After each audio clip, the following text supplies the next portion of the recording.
ESPN, celebrating 150 years of college football.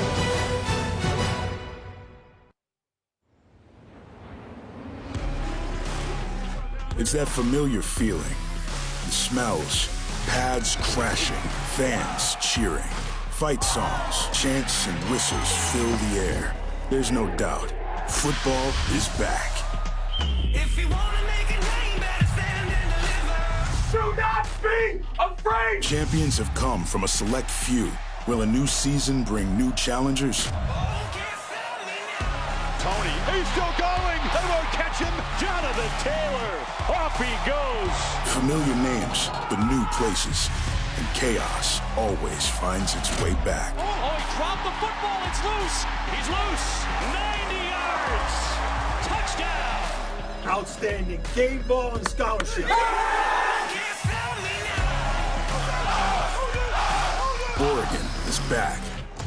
Auburn is back. Football is back. And we are set up for the tastiest matchup on the menu of the opening weekend in Arlington, Texas. Auburn and Oregon. Maria Taylor is back for another season, and Maria, thankfully, all of our travel here was a lot less adventurous than the Auburn Tigers was. We had a piece of cake compared to what Auburn went through. They were slated to take off from the Montgomery Airport at 1:45 Central Time. Instead, they were sitting on a plane for 3 hours, forced to deplane after that, and they decided to do a walkthrough, a little bit of stretching, and have meetings in the airport. And then by the time all of that was over, they couldn't even take off until about 7:50 and arrive at their hotel at 10:30. So all of that meant for Auburn that they had to stay up a little bit later, have treatments late, have dinner later. They kept their schedule today the same, and Coach Malzahn just wanted to get his freshman Bo Nixon here so he could find out where that play clock is. So they got a little bit of a walkthrough in here early today, guys. Yeah, we've all had those travel days, Maria, but Gus Malzahn tried to use that as an example, Kirk, of how you got to adapt and be perseverant, but it was hardly ideal. The Ducks got here on Thursday, so about 24-hour advanced trip. Yeah, that's called improvising and adjusting when you're in Jackson and you got to do your best to find a hotel. So they're ready to go, though. They've had a great month of practice, both teams. It's go time. Right away, we're going to see the Oregon hyped offense against that nasty Auburn defense. The Ducks won the toss, and they will take the football.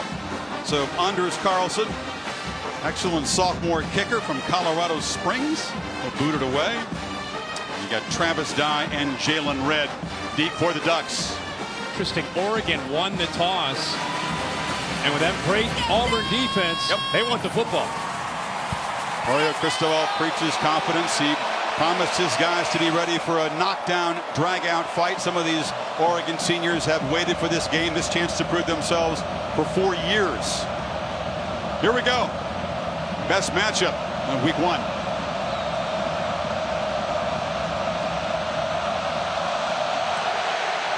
It's returnable. And it's Travis Dye at the 2. Follows a block and spins out across the 25-yard line. I've asked both the quarterbacks' fathers to make the introductions tonight.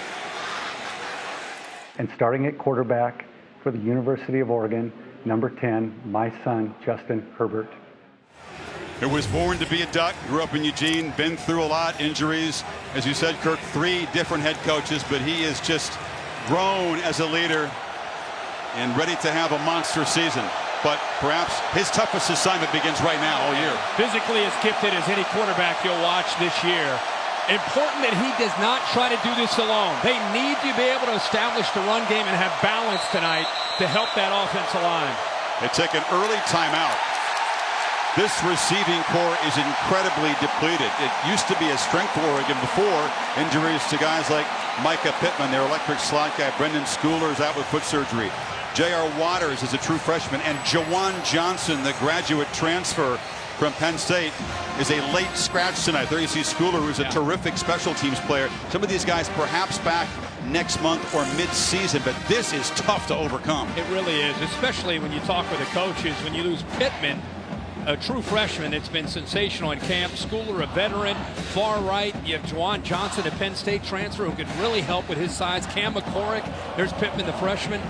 Cam McCormick, the big tight end that can help set the edge. And the very first play, I mean, here we are. We've had a month to get ready, and that shows you the youth in wide receiver. They had to call a timeout before we even have a play.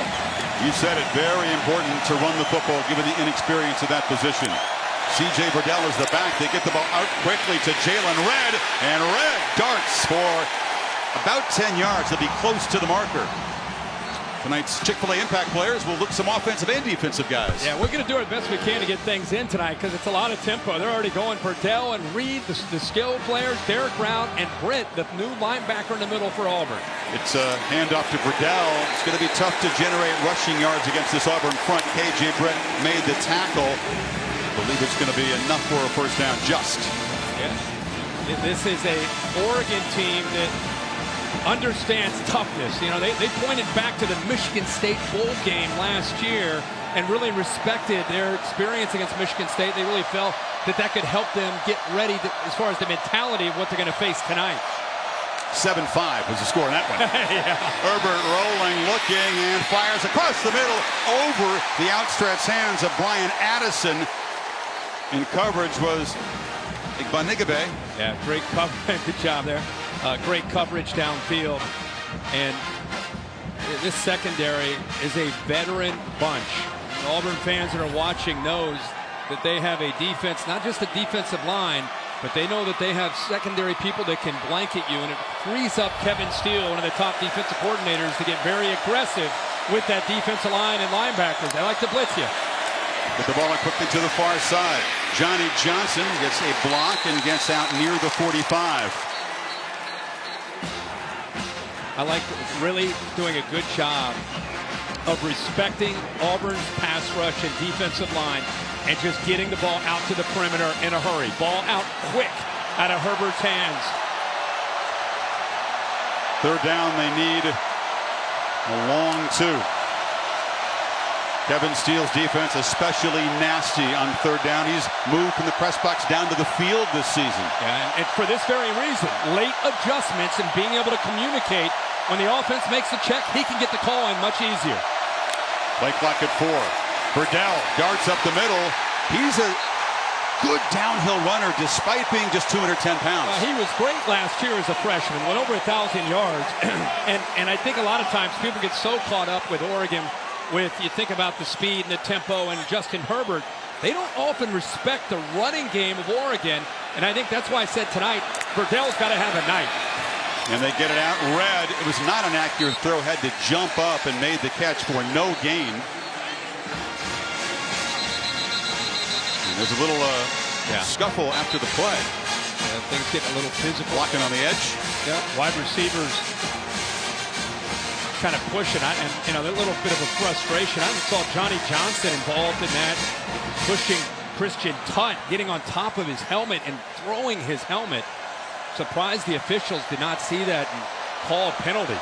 Tutt is out of the game because he lost the helmet. He's one of the 3 new linebackers in this Auburn defense.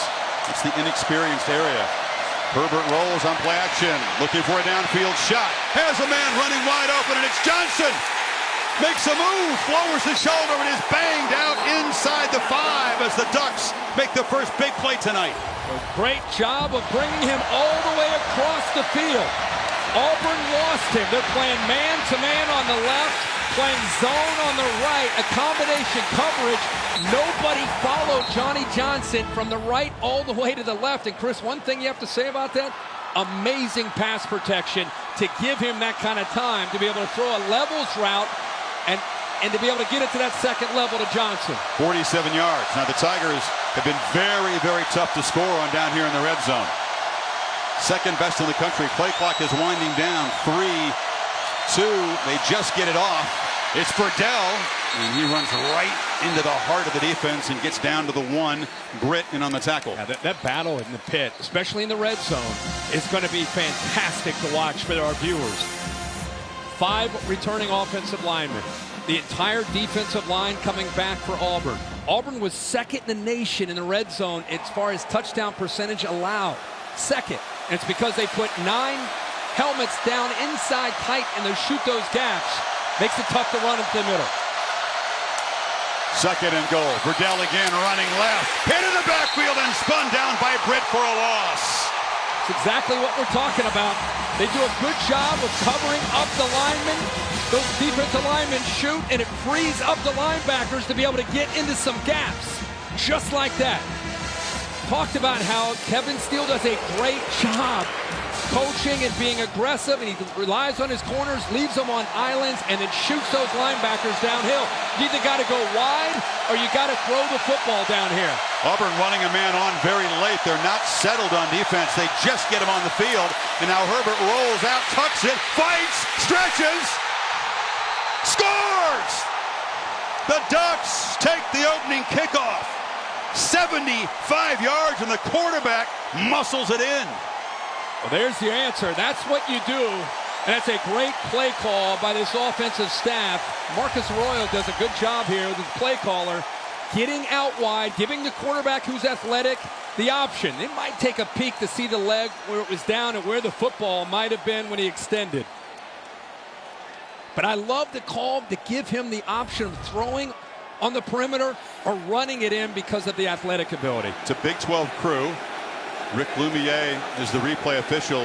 Where was the nose of the football when the knee of Justin Herbert hit the ground? It's very close. It's worth a lengthy look here. On the field of a touchdown is under further review.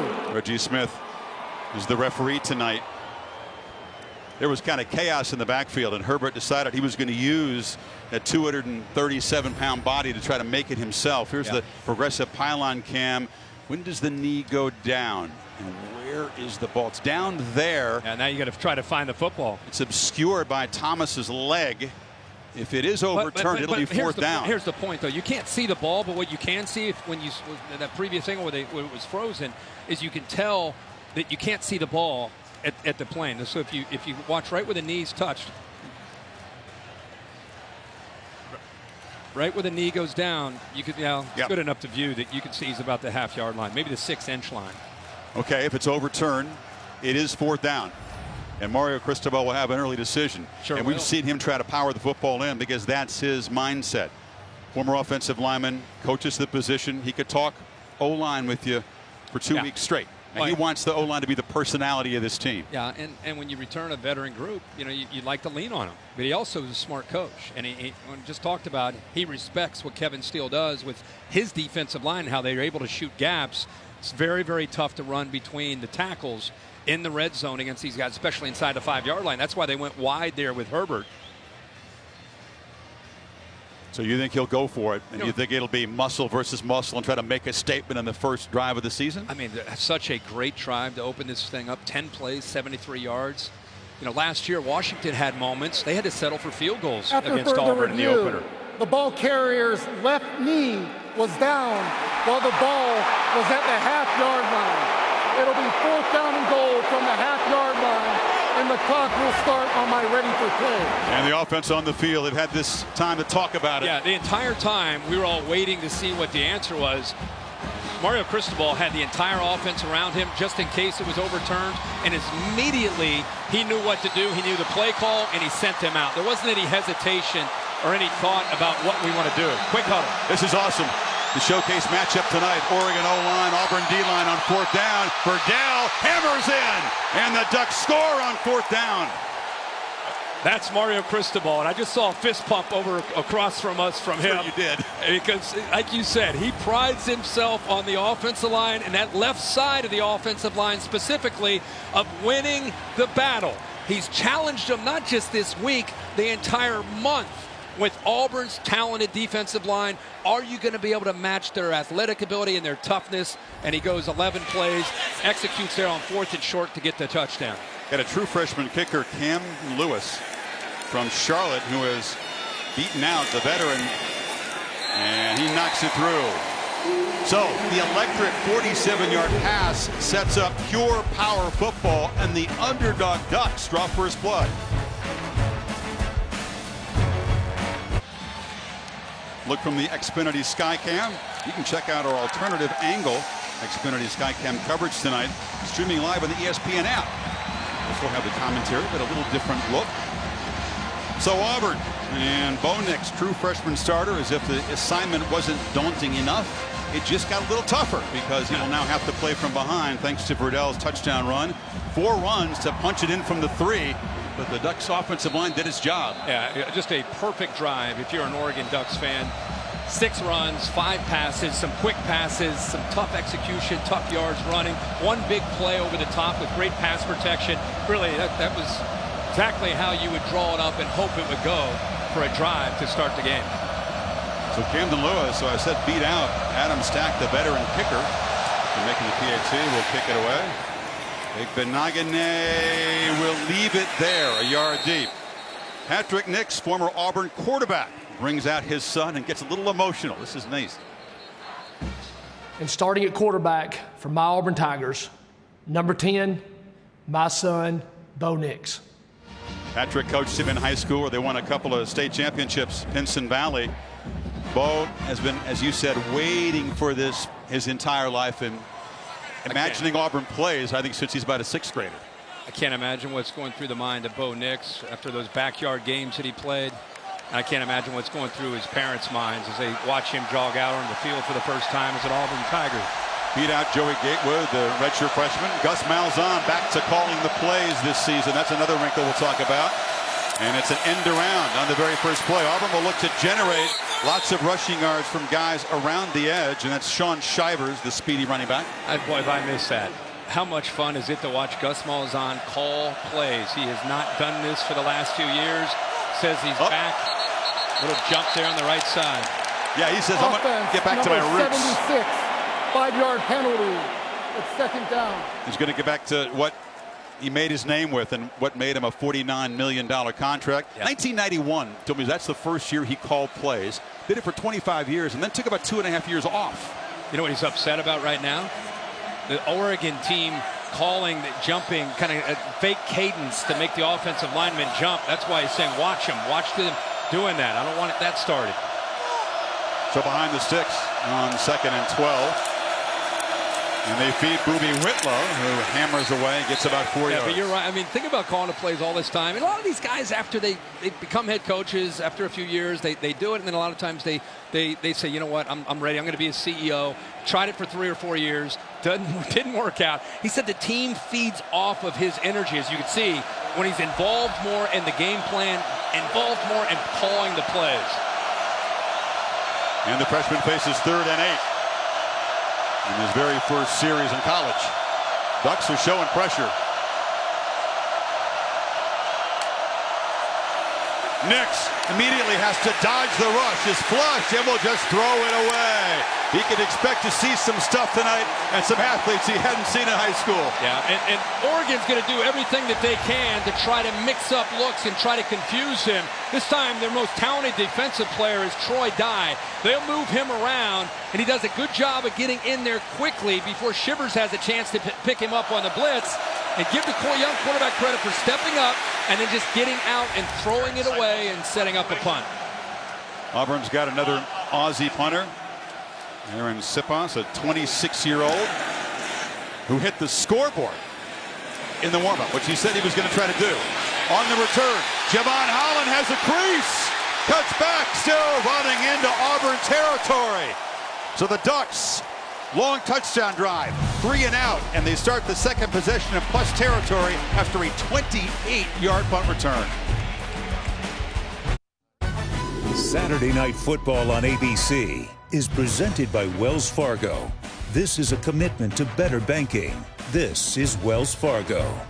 And in part by Nissan, premier partner of the Heisman Trophy. I'm going to guess that Cam Newton's watching tonight. Bo Jackson, one of the Tigers' Heisman winners on College Game Day, as a guest speaker this morning. Did a great job. Did a great job. Justin Herbert, a key tonight is whether or not he has time to throw. Look at the difference last year when he was pressured, only completing 38% of his passes. QBR at the bottom at 9.7. No pressure, you can see, all the way up to 87. That first drive, he was not pressured at all. He was 4 of 5, and looks to throw again. Throws it underneath to Brian Addison, the freshman who made just 1 catch a year ago, but is going to have to step up this year. And part of the reason he wasn't pressured is because of plays like that. Yeah. I mean, he's getting the ball out of his hands. And it's an excellent approach against a talented, athletic defensive line. The only time he really held it was that big, long pass that took some time when he hit Johnny Johnson on the over route. Jacob Breland, the tight end in the slot. This is red going in motion to the right side on 2nd and 4. They get it out to Red quickly. He gets a block and he works his way free. It's a first down inside the Auburn 30. That was a block by the big guy Breland. Yeah, great job by Breland on picking up the block, but I'm surprised that Auburn continuing with so many quick passes, giving him those easy, quick throws. I think we saw this last week in a game, Chris, that we call with Miami and Florida. Eventually, you tighten up, you take those easy throws away, tighten the cushion up, and try to see if you can make him hold on to the football. Herbert rolls to his left. He is pressured for the first time, and he has to throw it away, and he's pressured by KJ Britt on the blitz. Travis Dye did the best that he could. As the coverage was good downfield. Watch your quarterback. He wants to throw it now, but he doesn't quite trust his eyes and getting the ball out to Addison, so he held on to it. And because of that, that's what allowed that pass rush eventually to get by Dye and to Herbert. It's about a 40-pound mismatch. Yeah. Trying to block the linebacker there. Look out. 2nd and 10. It's a handoff, and that's the quick little running back Dye, the sophomore from California. It's about a 3-yard gain. It'll be 3rd and about 7. It's really a nice 1-2 punch that Oregon has. We saw these young backs last year when they were freshmen, and they had moments that were outstanding, but there are a lot of times the running game went away, and quite candidly, I thought Oregon really relied so much on Herbert in the passing game. They seem to be convinced this year that they're going to be better at running the ball with Verdell and Dye, but it's nice to have them both. Auburn's fans trying to make noise on 3rd down. Herbert is going to be flushed and fired. Has a man wide open, and it's Red who is whistled out of bounds, stayed on his feet, but he will have first down yardage as Herbert made a quick decision. Chris, look at the cushion right there. Now you're going to do an outcut. Makes it a lot easier man-to-man. A little confusion there again. The outside receiver took the corner with him. The inside receiver, Red, made a little outcut, and the man that was covering him, the nickelback, dropped back into coverage. 4 catches for Red already, and now hammering inside. Dives inside the 5. And the Ducks are gashing this touted Auburn defense. Yeah, and they're doing a good job of double team right here, and then you get up to the 2nd level with Lemieux right there. He's able to climb up, and it gives the back a chance to cut in behind it. And tempo with 1st and goal. Dye has to shed a tackle and battles near the line of scrimmage. Jeremiah Dinson blew it up. Boy, this gives you an idea. I know Auburn's talented, but right now, Chris, they don't know if it's coming or going. This is great play calling. Good job of mixing in personnel groups. They're throwing quick. They're running quick.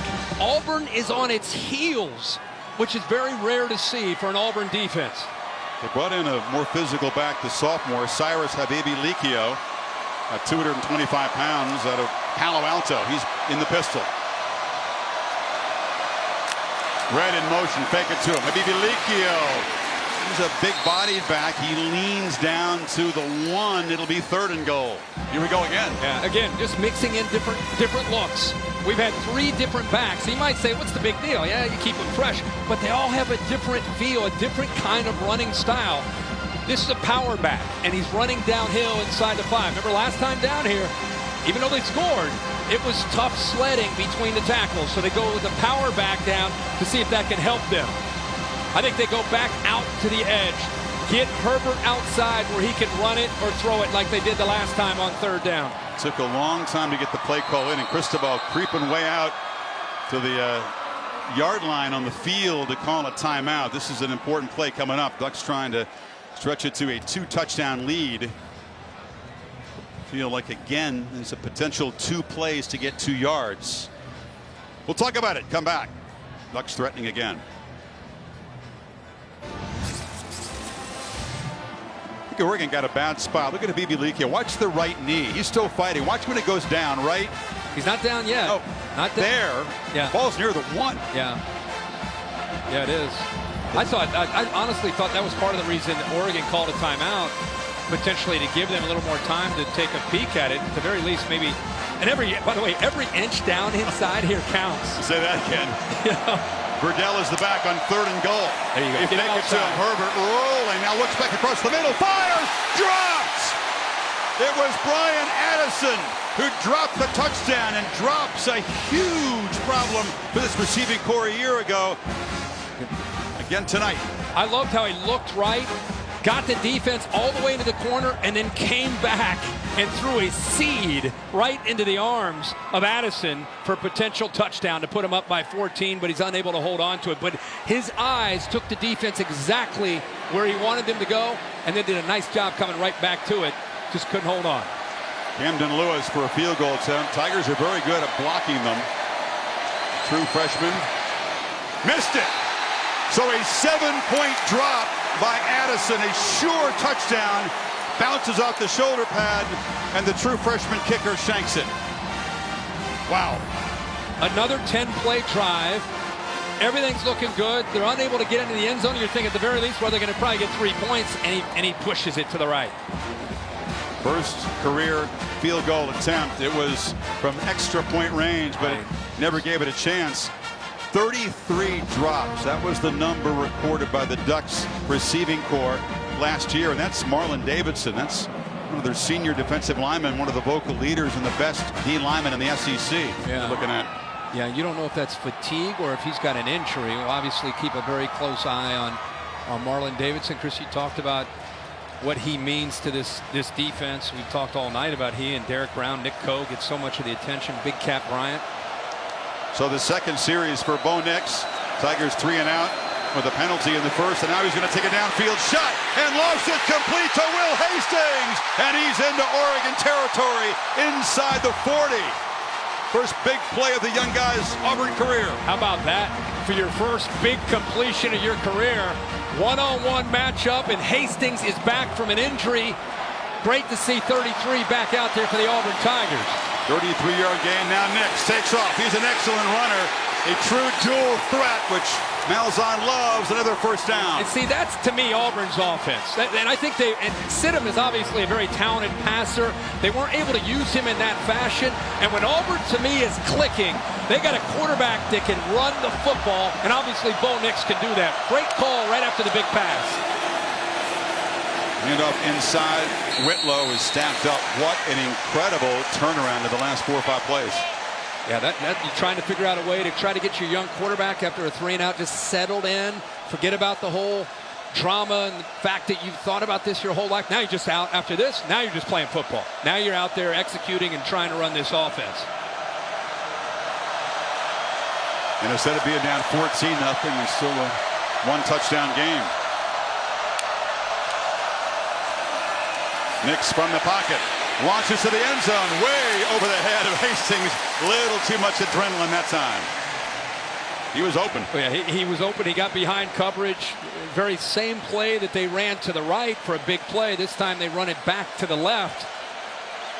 And again, Hastings, who, if you're not familiar with the Auburn team, he is a player that's very valuable to this team. He missed all of last year. Had an ACL in the spring. He tried to work through that and has worked hard to be able to be in position to help this team. He and Eli Stowe both. Hastings comes in motion on 3rd and 9. Ducks rush 4. Nix retreats, flushed, and fires on the sidelines. It's incomplete and way short of the first down. Once again, the pass rush blew it up. Yeah, they did a good job of mixing up their look, and that's what they want to do. You get some movement here, and then right here you come back onto the inside. Affects the communication of the offensive line and allows them to get the pressure without necessarily having to blitz. That was Bryson Young that time, who's very, very good on 3rd down and getting after the quarterback. Anders Carlson, very, very reliable. Inside of 40, 10 of 11. In fact, he was very reliable, except when it was extremely long, beyond 50 last year. And he is able to knock it through. So Auburn takes it 58 yards in 6 plays. Minute 25 to get on the board, and instead of being down 14, they are down just 4. To Cassidy Hubbard with an update from the studio. Hey, Cassidy.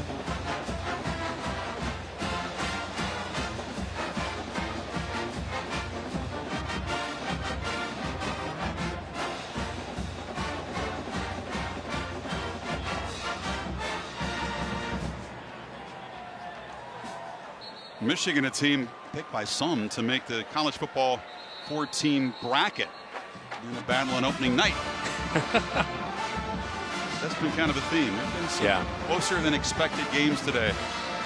So Herbert and this receiving core is going to have to shake off a very costly drop early in this game. They didn't talk a lot about drops. Well, he's a very positive guy, but you know it's been on their minds ever since the end of last season. Yeah, it's like a guy that has had a problem with fumbles, you know, or an infielder in baseball that's had a problem with making errors. You know, you don't want him to overthink it, because then it becomes as much of a mental issue as it is a physical thing. And they've worked hard to kind of get the drops out this offseason and into camp. They said things have been outstanding in camp, and Addison drops a definite touchdown there to put him up by 14. Cannot question the work ethic. They said the receivers among the hardest workers on the team. Yep. Carlson's kick, and the guy's going to leave it there. Our Target Command Center coverage of tonight's game is streaming live on ESPN3 and the ESPN app. You get all kind of different looks.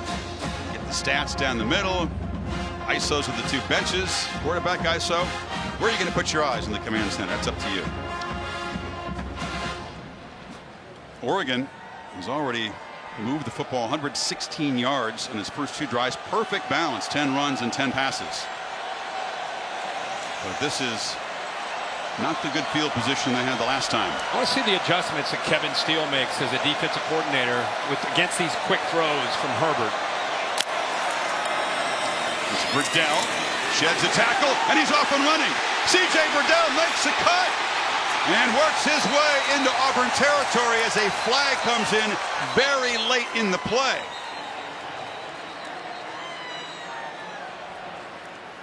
Burdell, who had 1,000 yards rushing and 300 receiving yards, the only guy in the Power 5 to do that. See here that Dallas Warmack, the right guard, nice job of opening up that crease. Face mask. Defense number 24. 15-yard penalty added to the run. First down. They got the co-captain safety, Daniel Thomas, to tack on 15 to the end of the run, so the Ducks immediately near the red zone again. Yeah, that right side of the offensive line that time on 1st and 10. Linebacker out. Remember, they're replacing a couple veteran linebackers who are, you know, they're kind of the glue in the last few years. These guys they feel are more talented possibly, but not as experienced. Interesting how they lined up. Once they were able to control the initial surge of that defensive line, there's nobody left there to slow down Burdell. Guy spelling Burdell. He's got the football running left behind those offensive linemen and knocked down at the 20 after getting 3. Marlon Davidson, who we showed you a little earlier, is not out there as far as I can see. That's something, again, we want to pay very, very close attention to. Davidson, Brown, and Co. all coming back for we'll play one more time together. Herbert pump fake on 2nd and 7, pressured, buying time, and now we'll loop the ball to the end zone. A risky jump ball, caught for a touchdown. Spencer Webb went up and got it, won a battle, and that's trusting your receiver. Absolutely. Good job by Herbert keeping the play alive with his athletic ability, and the big fella went up and made a play on the football. But this is taken away. Remember I said, what adjustments are they going to make? He wants to throw the ball here, but Auburn does a good job of coming up and taking that away. Right there, they jumped it. Now he's creating. Now it's backyard football. Who can I find? He gets hit as he throws it. He's smart enough to go up and throw it high, which was important, and it gives Webb a chance with his size to make a play on the ball. First career touchdown for the 6'6" freshman from Sacramento. 6'6", beat 5'10" corner Javaris Davis, and Herbert makes it 29 consecutive games now with a touchdown pass. That's the athletic ability of Herbert. Gets hit by Nick Coe as soon as he throws it, so he can't get his lower half into the throw. Completely using just his arm, puts it up high in the air. That's the experience and the intelligence of knowing the size advantage of having Webb matched up against Davis. Davis is grabbing his jersey, and Webb is just getting anything he can. Anything he can grab. His first career catch is a touchdown against Auburn.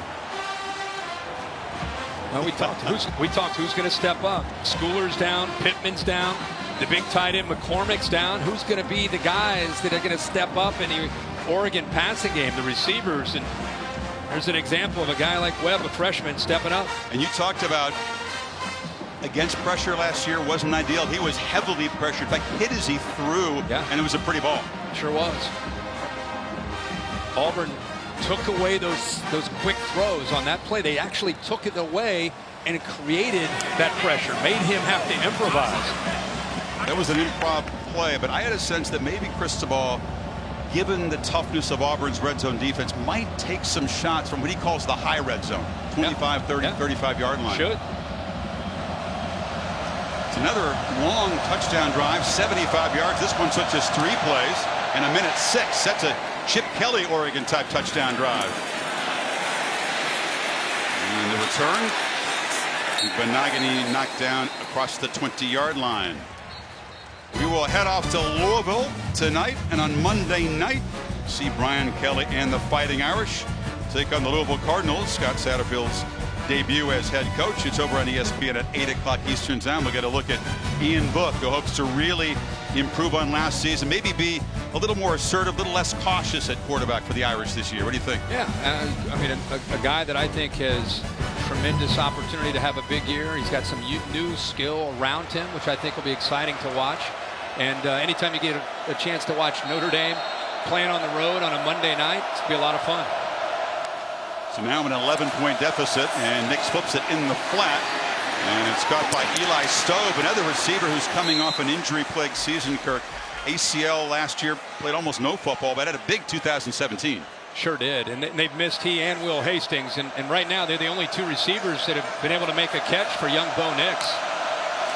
8-yard gain gives him a nice 2nd and 2. He's still got the football on the edge, and he's got some blockers, and he's got a first down out near the 35. You know, I asked Gus this week if Bo Nix's offense with his father Patrick, who obviously played here, but he's a coach and he was his high school coach. I said, was it the same offense? Was it kind of turnkey for him to come in here? He said, not the exact same offense, but very, very similar, which has helped Bo Nix when he enrolled early, went through spring ball to pick up the offensive scheme.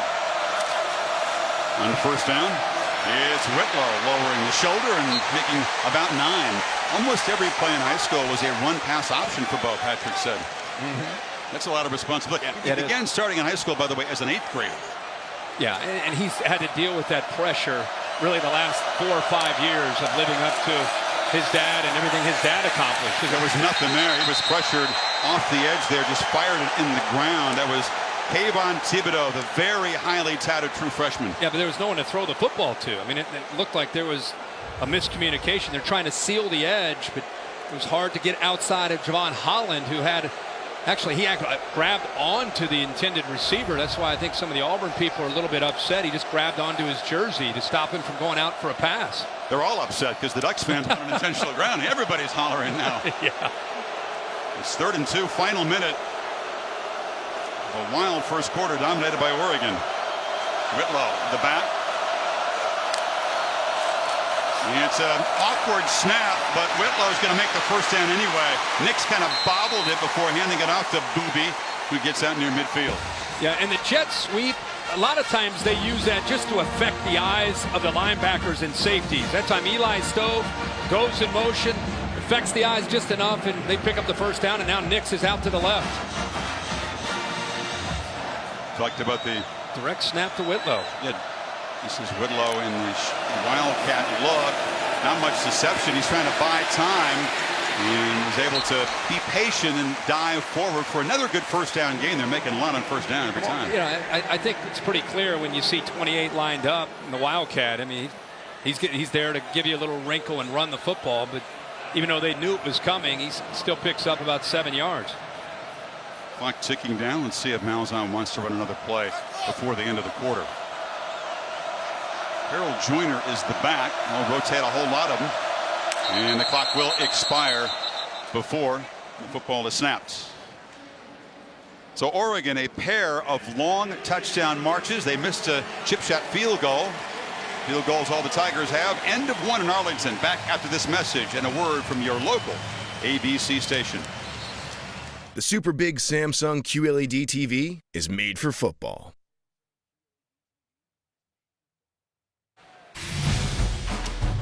Great start to Saturday Night Football on ABC, presented by Wells Fargo. Auburn on the march, trying to cut into an 11-point Oregon lead. Ducks with 176 yards in the opening quarter against the vaunted Tigers defense.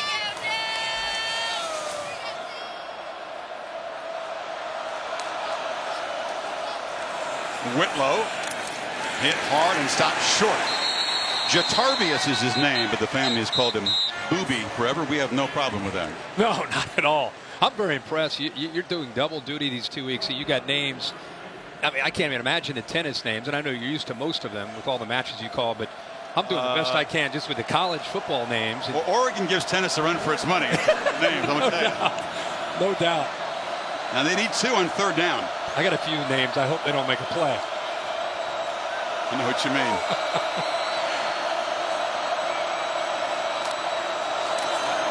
It's Whitlow. He slips a tackle. Really has to earn the 1st down near the 40. Nice, tough running. It was penetration.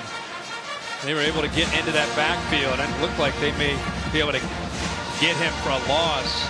Kaliu is able to get there, but the arm tackle will not slow down Whitlow. Those strong legs get him the 1st down in that 2nd effort. Gus going to the ground game in what is a crucial drive, even though it's early 2nd quarter. Harold Joyner takes his turn in the backfield. But Nix on play action launches downfield and has Joyner wide open out of the backfield down near the 10. The old wheel route. Yep. Trying to hide him back here, Chris. You found him before the play. They're able to slide him. The linebacker just did not pick him up. Nice job. They've kind of waited. You know, Gus Malzahn says, I script the first 10 plays. I give them all my personnel groupings, all my different formations. We look upstairs, how they're adjusting, and then we go to work on how to try to attack them. They saved that wheel route for the right time. Redshirt freshman out of Birmingham. It's a deep rotation of backs.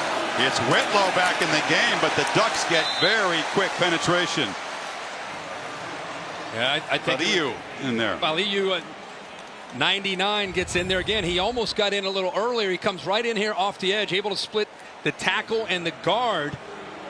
And I'll tell you, he is a big man, but has tremendous burst off the line of scrimmage. He's about 295 pounds, 300-pound player, but makes plays off the edge of this defense for the Ducks. Let's see what they call on 2nd and 13. Sean Shivers, the speedy back to the right of Nix.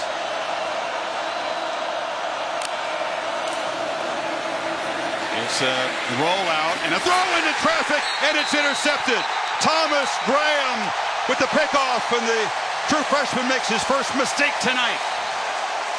Yeah, the veteran Graham baiting him, waiting for him to throw the ball, and he actually throws the ball behind Williams, and it allows Graham to be able to catch it off the deflection of Williams' hand.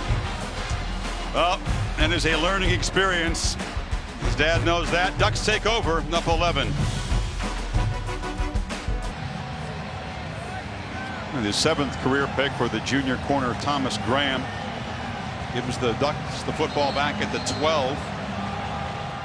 So Marlon Davidson back in the lineup. Great to see for Auburn. Red in motion. Verdell is the back. And Herbert's looking to throw, flips it short, and that was going absolutely nowhere. It was a low throw anyway. Let's go back to the interception for the true freshman. Not great spacing in his defense, but you can see he throws it against his body and back behind the receiver Williams right there. And you're talking about a defensive back corner in Graham, who tonight is making his 26th career start versus a rookie making his first. That time the experience of Graham pays off. 2nd down, Verdell takes off, slips a tackle. Man, does he accelerate quickly. He's got a 1st down across the 25. You remember old Michael James when he could go, and Kenyon Barner when they could go. You're not saying he's that fast now. I'm just saying the backs for Oregon this year have a burst to them that's not common. And Michael James was a hiccup fast. But when you see these Oregon uniforms and you see backs taken off, it just makes you reminisce a little bit about the glory years of Kenyon Barner and Michael James. Malzahn did call Verdell a one-play drive kind of running back.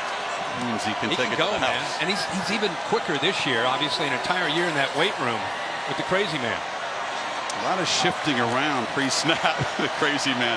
We'll show you the crazy man. Play clock down at 3. It's Verdell again. This time running right. Man. Doesn't look like much, but he gets 7. Also getting a good push up front by that offensive line. Maria, what's going on the Tigers sideline? Well, the defense is really struggling to diagnose. I saw Kevin Steele bring the entire defense together after the first touchdown. After the second, it was linebackers and secondary. He told everyone, just calm down. Marlon Davidson, it was a right ankle that he injured, guys, so he's had it retaped and kind of struggling through that right now. Thank you, Maria.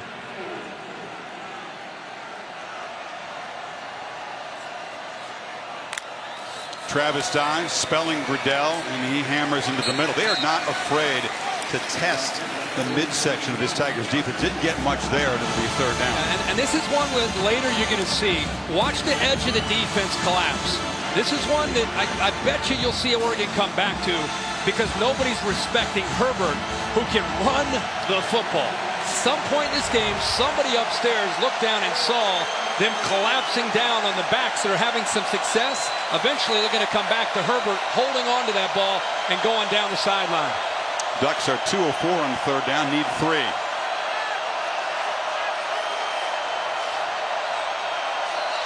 Gotta hurry.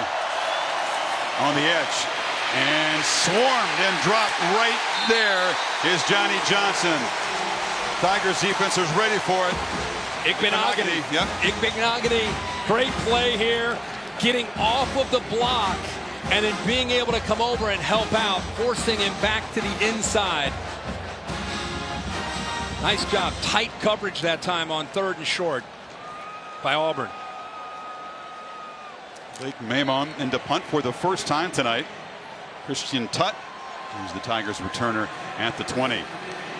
Auburn defense finally gets Oregon off the field. 2 touchdown drives and a drop touchdown missed chip shot with the first 3 possessions. Oregon moved there on the left side. We saw so many penalties, so much sloppiness last week. It's Oregon's first penalty tonight. Pretty well played game so far. Very strange after last week. False start. Oh, man. Offense number 17. That was brutal. 5-yard penalty. It's 4th down. Cristobal, of course, is an ex-Hurricane. He was watching that game. Just exactly what you said. He put the tape on. He did a cut-up and say, guys, don't do this, this, or this. I can't tell you how many coaches I talked to this week after that game that said, man, I'm so glad they played that game. I watched it, and then I called my video guy that night and said, I want a tape for tomorrow to show the team after practice. Auburn pretty good at coming after punts. They peel back this time to set up a return. Ramon boots it deep. And this is Tutt. Gets a block and an immediate flag down. It's a nice looking return out near the 45, but this is going to come back. The gunner illegally blocked. Igbenogany. He's all over the field tonight, which is going to test us all night.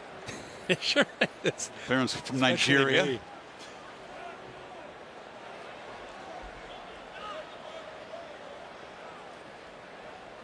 During the return, illegal block in the back, receiving team number 4, 10-yard penalty from the spot of the foul. 1st down, timeout. So the starting corner on special teams commits the penalty, and it negates a 24-yard return. Auburn back to work, down 11 in Arlington.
Offside.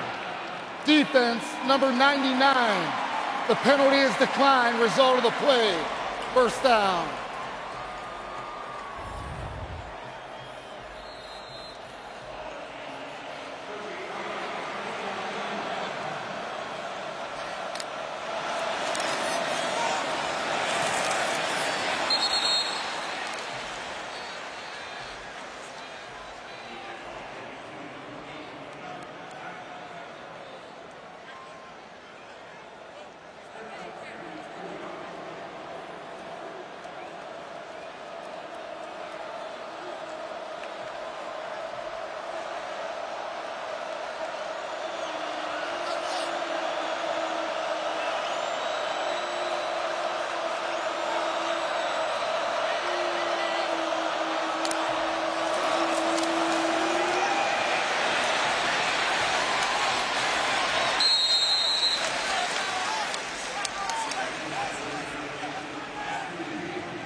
Offense number 77, 5-yard penalty, third down. Back to the well one too many times with that. They did such a good job of staying in position on the one that worked out. This time Harrell unable to hold on, puts the young quarterback in a much tougher position now at 3rd and 7. 5 senior starters up front. They held their own in camp against that tough defensive line. Not easy to do, which gave them confidence coming into the season. Now it's Whitlow in a tailback. Timeout. Gus Malzahn didn't like the look. Yeah, only 4 seconds on the play clock. So on 3rd and 7, inside of 7 to play before halftime, Auburn trying to prolong a drive and cut into this Ducks lead. Take a timeout. 3rd down when you come back. Cassidy Hubbard here, and let's take a look at one of AT&T's best performances. The SEC has already suffered some upsets today, and there's a threat of another one. Missouri at Wyoming. Xavier Valladay, 61 yards to put the Cowboys up 17-14 in the second. Chris, Herbie, back to you. Cassidy, thanks. There's Anthony Schwartz. You see he's got that left hand wrapped. He could contribute tonight, the fastest man in college football, but only in a limited basis. Can't really catch a pass with that. So they're without him so far, and on 3rd down, Nix stands and delivers, lobs it down the sidelines, and is almost intercepted. Yamador Leonard just off his fingertips, 4th down. And we talked so much about some of the other coordinators, but Andy Avalos comes over from Boise State to Oregon. They made an adjustment to the defense this year. I'm going to tell you, he is off to a good start against a young freshman. He wanted to mix up looks, disguise coverage, give him one look pre-snap, go to another look after that. Right now, off to a great start here in this first half of mixing up the calls. Yeah, those Broncos defenses, they were known for disrupting, creating negative plays, takeaways. Yeah. They've had a big day-to-day themselves, by the way. That's what Cristobal's looking for here. Sipos punts it from the 10-yard line. Holland tight-roping. Javon Holland still going. Makes a cutback into Auburn territory. Can he get the sideline? High stepping. Out of bounds. They mark him out inside the 10. An electric return sets up Oregon again.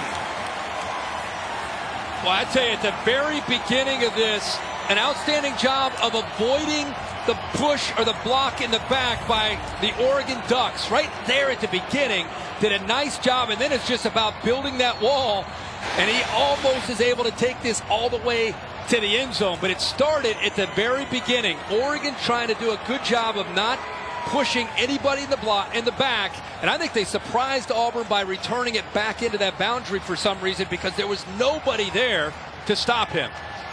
The punter just got leveled by a big body. So now Oregon 1st and goal from the 9, trying to build an 11-point lead. Verdell is the bat. fumble on the ground. Tigers have it.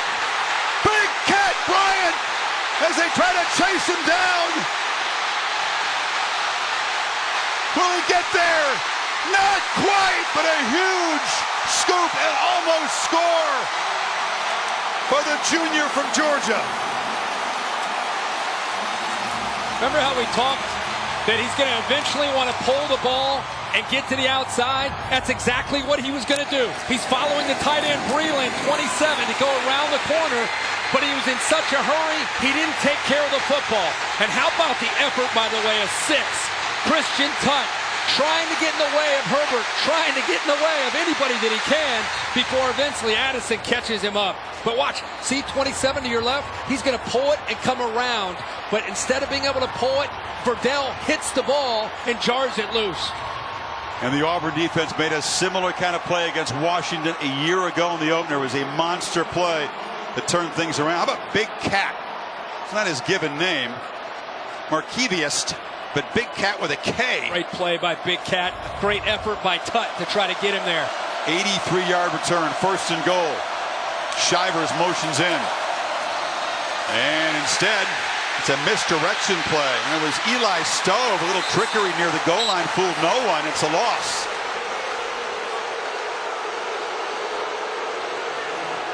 It took all Addison had to chase him down to stop him. And now Oregon gets a chance here inside the 5-yard line defensively. And the very first play, they get penetration. This is where Auburn loves that kind of that sugar huddle, that quick huddle. They'll break the huddle fast, hope that Oregon can't adjust, and snap the ball quickly. It's Whitlow in the back. Nick's under center. It's a rarity. And a fumble exchange, a scrum. Nix is battling to keep possession, and it looks like he just did. Wow. Well, he never had his hands on the ball, and Hurrah, 77, sees it as he's pulling. He tries to put his hands on it, but Nix never had the football in his hands. He was trying to pull out so quickly that he never got a grasp of the ball. They don't go under center often, Kirk. That cannot be easy, right? Yeah, no, it's especially down there. You got a center who's doing a reach block, reaching out as he snaps the ball. That's a tough thing to do. They've gone backwards on 2 plays. Now it's 3rd and goal from the 7.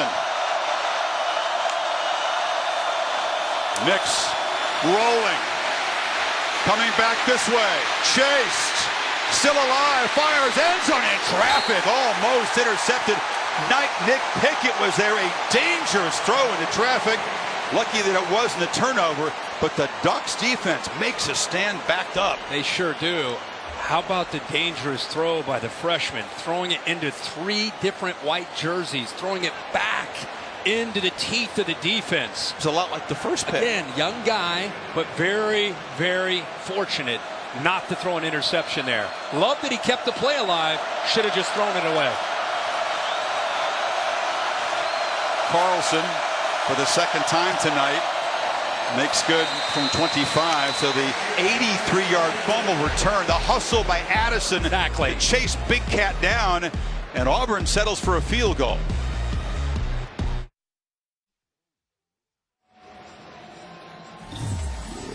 Let's go back to this play, the hustle play by Addison that saved him from giving up a touchdown. Watch him at the bottom. Actually takes a hit here from Whitlow. Right there, gives him a little shimmy. Then he realizes, I got this guy. I've got him in my sights. He's not scoring a touchdown. Not tonight. No way. That effort right there. And then the defense getting the 3 and out. The progressive pylon cam shows you that effort. And they end up having to kick a field goal. Good job, Addison. Who's the guy that runs down the fan along the warning track at baseball games? Oh, yeah. that's what that was. Like. That's exactly right. He blows fast. Was it the Flash? He always wins. I don't know if I've ever seen anybody. I saw him lose in London. He was in London at the Yankees-Red Sox game. He did not get his man that day. They set him up with a track star. What an electric, big play-filled first half. No big play here as Travis Dye takes it in, and we say hello to the Bears lair. Chris Felica with our Affleck trivia question tonight. He's promised a tough one. It is a tough one, and Oregon with the lead, and Herbert about to take the field and see if the Ducks can close this one out. It feels like they should be up more, but who was the last Pac-12 quarterback to lead his team to a victory over a ranked SEC opponent? Ranked SEC? right? SEC. They've lost the last 9, so you got to go back to the.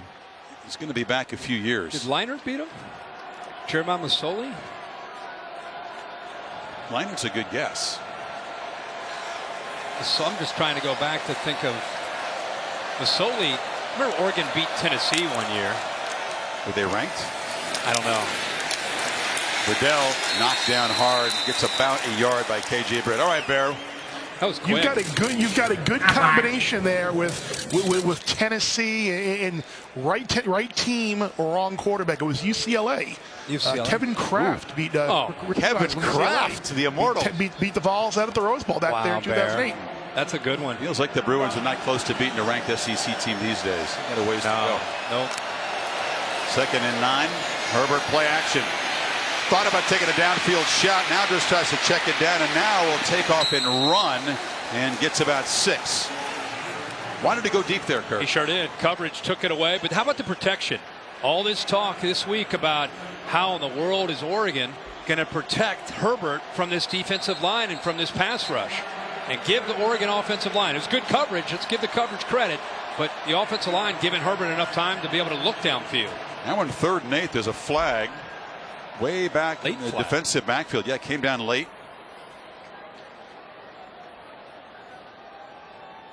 Sometimes a illegal substitution. I think it might have been a late hit on Oregon. Near the sideline, yeah. Johnny Johnson possibly coming in late. It was a late flag. It was the only thing that I saw with an Auburn player going down. It was well after the whistle, after Herbert went out of bounds. But that was well after the play ended, too. I mean, they were lining up ready for a 3rd down play when the flag came in. They're still huddling up this Big 12 crew with Reggie Smith. If it is a personal foul, it really makes it 3rd and darn near impossible. Yeah, I think it's. I don't know if that's what. Watch 3. See if you see 3 flash out of bounds, and there's the hit. It was definitely dirty. Personal foul, blindside block. Offense number 3 will be penalized half the distance to the goal. Wow. Replay, 2nd down. Oh, okay. So they're not going to say it was after. So it's the play. Boom. That's a new emphasis here, the blindside block. They don't want to have unprotected players like that. That used to be a part of football. Sure was. Made every highlight reel. Got the bench going. Now it's 15 yards. Dave Katai giving us a thumbs up, so he likes the fact that we pointed out the new emphasis here. It is. Plus, it was completely unnecessary. Repeat 2nd down. Different approach, obviously, now for Marcus Arroyo as the offensive coordinator. Got to get to the 35 for a 1st down. Herbert's inside his 5. Makes a long throw to Breland, and he'll get some of the yards back to make it 3rd and reasonable. It'll be 3rd and 9. Yeah, he was looking at Breland the whole way. Did a good job of just kind of keeping his eyes downfield, trying to get that defense to drop as far back as they could, and then just dumped it down to him. Breland is a fantastic receiving tight end. Really a wide receiver that is lined up as a tight end.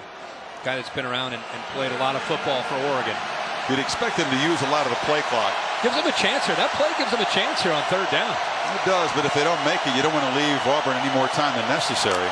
Riddell is the back. Here comes the blitz, and there's the first sack of the night. They got him off the edge.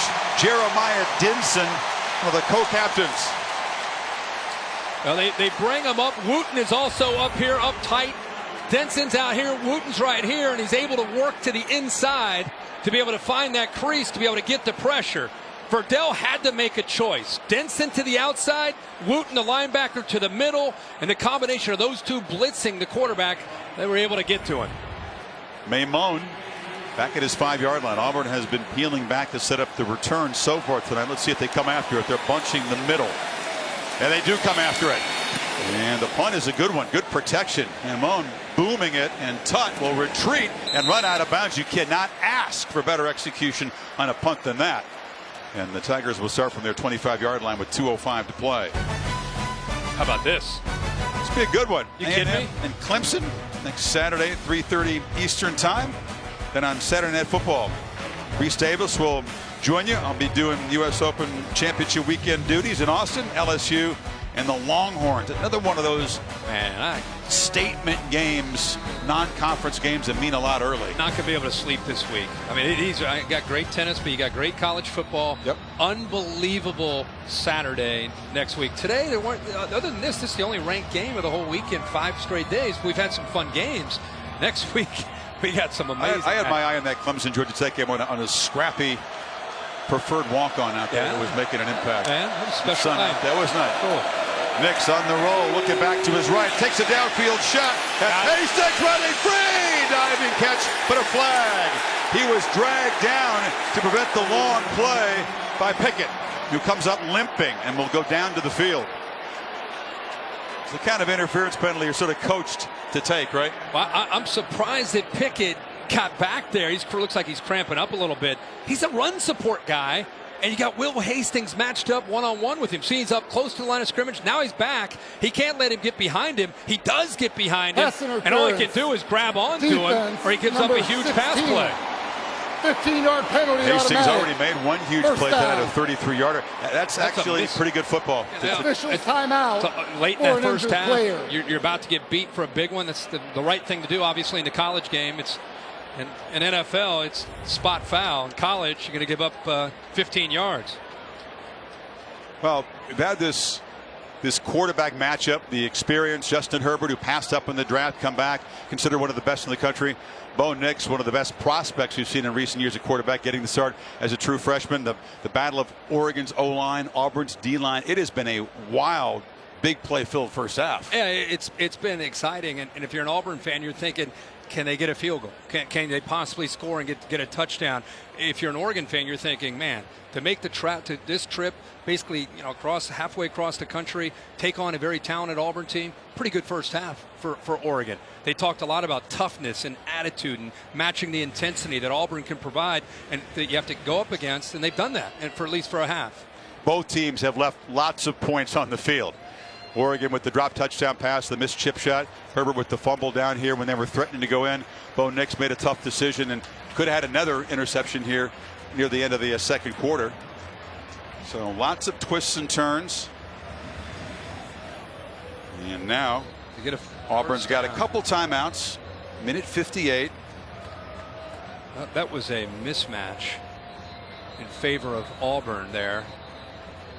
They had it. We talked, Pickett made the smart play by just grabbing on to Hastings.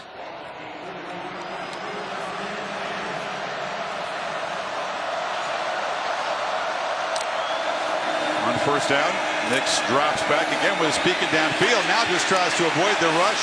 Stay alive on the edge, still looking to throw, and throws a wobbly ball into the turf, trying to fight back to get it. Was Williams.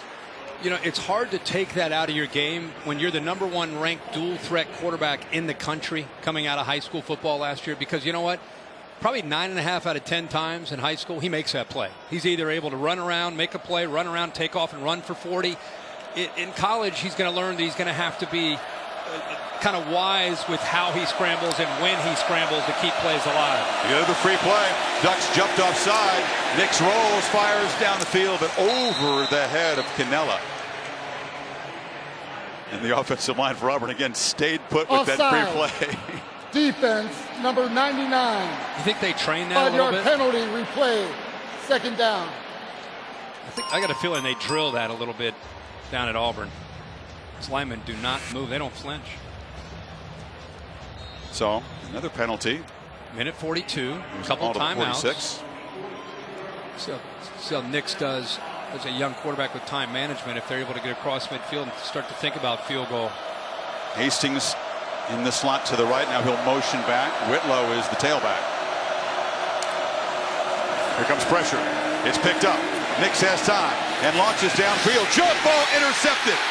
Picked off by Javon Holland. And that's a second interception in Nix's debut. Just kind of threw this one up. Cannella's out there, who's got size at 6'5", and that's why if you notice the ball is up high in the air, but by throwing it high, he underthrew it. Holland's a pro. He's an NFL player that's a safety, but can cover. That's why they'll leave him out there. They like that matchup. It's not like Pickett being back there. Look at his eyes. Locates the football, underthrown. So Nix trying to put it up, just didn't give it enough to give the big, tall receiver at 6'5" a chance to make a play. You're right. Holland was a stud as a true freshman. 5 interceptions, one of the leaders in the Pac-12. So now 6 for his career. He's an athlete, just a great-looking player. Auburn only threw 5 picks all of last year. They got 2 in the first half of the opener. It's Dye, and he's going to squirt forward for Jeremiah Dinson. Knocked him down. See if Oregon tries to press here, add to the lead. Minute 23 in Canada. They have one timeout. They have a little urgency about them right now. Dish halftime report. Kevin Nagami, Mark Sanchez, going to Jonathan Vilma. Pass is broken up nicely over the middle. Getting a hand out there was Owen Papo, the true freshman linebacker. The true freshman. The crowd thought he might have been leaning on Dye to knock him away from the ball. And I think he may have gotten there a little early with the left arm. But no call, sets up this 3rd down. Ducks just 2 of 7 tonight. It's been a productive half with this offense, but not on 3rd down. Kevin Steele dialed up some pressure the last 3rd down. This time he sits back. Nope, they're coming. Herbert delivers low and outside. Trying to get the ball to Josh Delgado where only he could make the play. Davis in coverage, and here comes the punch. Again, nice job by Auburn. Kevin Steele's made some adjustments, doing a good job of getting to Steele. And even when they don't get to him, I think they're affecting his rhythm that he had earlier in this game. Looks like Jake Hansen, center, one of those veteran offensive linemen, down on one knee, and the athletic trainer is trotting out to take a look at him. This season, Taco Bell celebrating student sections and passionate fans like the Auburn student section, awarding the best student section of the year. Go to ESPN.com/Taco Bell to see if your team made this week's rankings and see how your school can compete. So after this punt, Auburn will have the football with a couple of timeouts, perhaps about a minute to work with. Nix a couple of picks. Do you still try to take a downfield look with the young quarterback? Let's see where the ball is after this return. Tigers peel back to set it up, and Maimone booms it. This is a nice kick. Tuck inside the 20. Makes a move. Yeah, points blockers. Gets the edge. And it'll be knocked out in Oregon territory. And the question answers itself. And now flags on the tackle. That was the punter, Maimone, who kind of body slammed him. I mean, you're one of the few guys I know that gets excited about the punters, every week, other than Pat McAfee. And this time he makes a big mistake late in the first half where he gets him in a headlock out of bounds. He thinks of himself as an athlete. He was a high school quarterback. He's down. He's out of bounds. Okay, we're done. Done. It's gonna be a body slam. All right, that's 15 yards. Easily. 15 yards for a team. After the play, personal foul, unnecessary roughness. Kicking team number 42. 15-yard penalty added to the end of the run. First down. He's smiling, but that's a rarity. First of all, that punter with unnecessary roughness, but it's a crucial penalty. I don't know if he'll be smiling after Mario Cristobal gets a hold of him. Sunday Night Baseball in Philadelphia. Pete Alonso and the Mets take on Bryce Harper and the Phillies. Both teams battling in that NL wildcard chase. Coverage begins at 7 Eastern on the ESPN app. Right after our U.S. Open coverage, they're building a new ballpark for the Rangers. Seems the other one was pretty new. When you pull up, it's beautiful. It looks great, but it does. They're not quite there yet. Guessing it'll be one of those retractable roofs, trying to protect them from that heat. That's the point. Yeah, 53-yard punt, but a 41-yard return. Tack on 15 at Auburn is set up at the 26.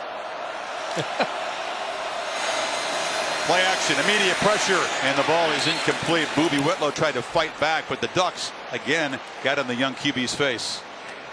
Well, they have dialed up pressure on Bo Nix. It's been a problem for him. He's 1 of 7 tonight facing the blitz.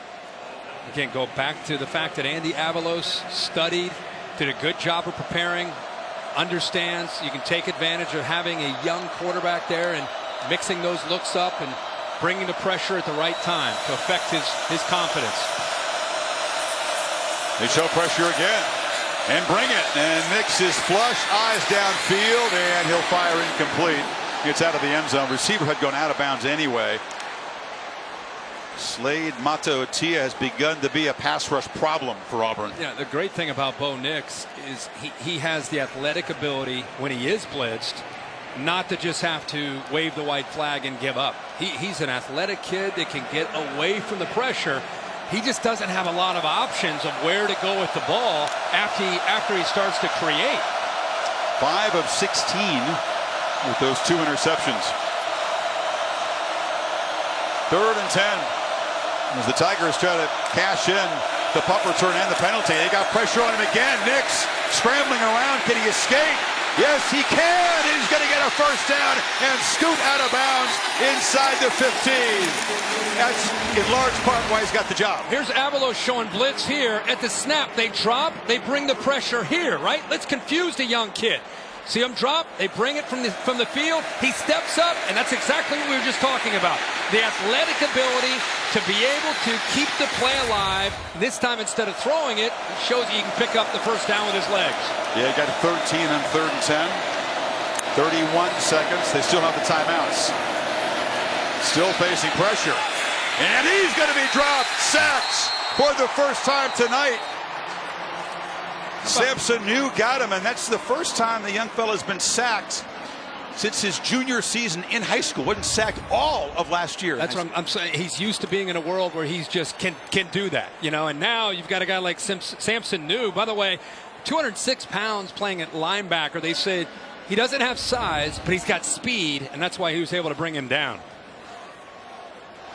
Speed, of course, is what they're recruiting hard to get, along with the big bodies in the middle. Seen improved athletic ability from this Oregon defense. It was a problem at times last year for sure.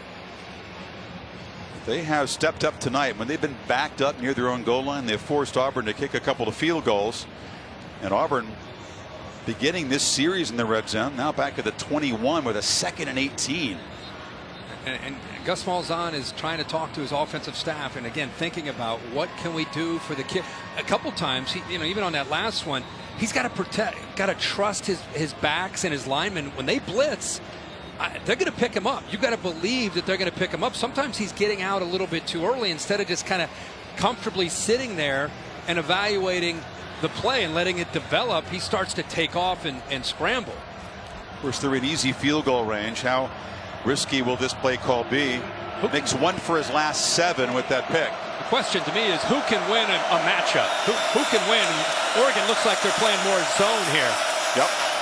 No, now they bring pressure late. And the catch made, but hit behind the line is Seth Williams. The Ducks defense has been stout in their own end. Well, they sniffed that out. Saw it completely. Lenore does a good job of feeling that play out, reading it, and realizing right away, once he sees this guy's coming downfield, the defense is taught to take off, to expect a quick throw. That's exactly what 6. Lenore does a good job of doing that time. Play never had a chance because of the quick reaction from the Oregon defense. Sound tackle, too. Yeah. So they take their final timeout, 19 seconds. And once again, you've seen really both offenses fail to cash in with scoring opportunities. Auburn was thinking 6 after the penalty tacked onto the long punt return. Will have to settle for a field goal unless they can convert this 3rd and 21. Phil Knight, of course, Nike's founder and Ducks' #1 donor, travels well. And Tim Cook is an Auburn grad, the CEO of Apple. You said they have a little friendly bet on this game? They do. They sure do. A bottle of wine, was it? A little bottle of wine. Yeah, Larry Scott, Pac-12 commissioner. Got 3 commissioners here tonight. Greg Sankey's here. SEC, of course, in the Big 12. Commissioner also here because they're hosting this event. Bruce Pearl took the Tigers to the Final Four. See what Gus Malzahn will dial up here on 3rd and 21. They don't want to take another loss. Here comes the pressure again. Nix lost for the end zone. Jump ball almost intercepted again. Going up was Lenore, trying to get the ball to the big guy Williams, but it's 4th down. This is a good Oregon defense. I mean, we're going to look back at week 5, week 6, week 7. Look at his head. Look how you mentioned how disciplined, how fundamentally sound they look tonight. New defensive coordinator. Big emphasis in the offseason of being better on this side of the ball. Love how he got his eyes turned and located the ball. Carlson accounting for all the Tigers scoring so far. This from 42 to cut the lead to 5 before halftime. And it slides wide right.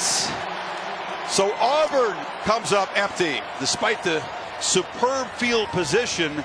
And Oregon, underdogs tonight, will take an 8-point lead to the break. Big punt return. They had 7 plays and got 2 yards before that missed field goal. Missed opportunities. Carlson is ultra reliable inside of 50 yards, a rare miss. And we keep talking about red zone. Who's going to score? I mean, it's such a big thing coming in. Auburn now 3 times inside the red zone, no points, or no, and they don't have a touchdown. Yeah, just the 2 field goals. Interception and a missed field goal also in the red zone. Oregon, of course, had missed opportunities as well. The drop touchdown by Addison, then they missed a chip shot field goal, then the fumble by Herbert when they were threatening to really stretch the lead. So they'll take a knee. Not as productive as second quarter for the Ducks offense, but they have 203 yards in the first half. Herbert 10 of 16, 122 and a touchdown. Auburn gets the football to begin the second half. It is 14-6 Oregon. The halftime report coming up. Kevin Nagandi, Mark Sanchez, and Jonathan Milva coming up right after these messages.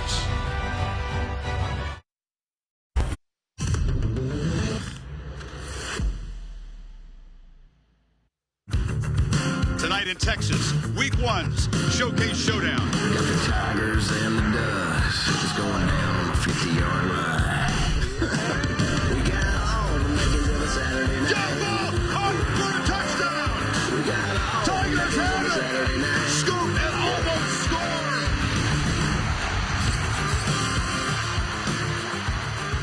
Pretty wild first half. Welcome back. Saturday Night Football on ABC. Presented by Wells Fargo. Here in Arlington, Bo Nix makes his college debut, and the true freshman, a couple of interceptions. He flashed the athletic ability, and now they'll get the football back. Kirk behind by 8. Interesting to see how Malzahn, who's calling the plays tonight, remember, manages his offense. They have not been able to run it that well. He told us Week 1 is about in-game adjustments. You think you might know what they are possibly capable of doing, and then they do it for half, and now you go back to the drawing board and you see how you can put your young quarterback in a position to have success. And you know, he's had some moments where he's played well, his creativity. They just have to find ways, I think, to really get his tempo going. When Gus Malzahn has this offense going, it's when usually it's tempo involved and a running quarterback involved. Benagana is going to leave it right there. Take a look at the Pacific Life game summary. Now Justin Herbert comes in wanting to launch the kind of season that he hopes to be special after all the ups and downs. And he was 10 of 16, efficient throwing the ball. He had the touchdown pass here. Did have the fumble late in the half, though. Well, I thought the way that Oregon came out early, they came in prepared and they knew how they wanted to try to attack Auburn.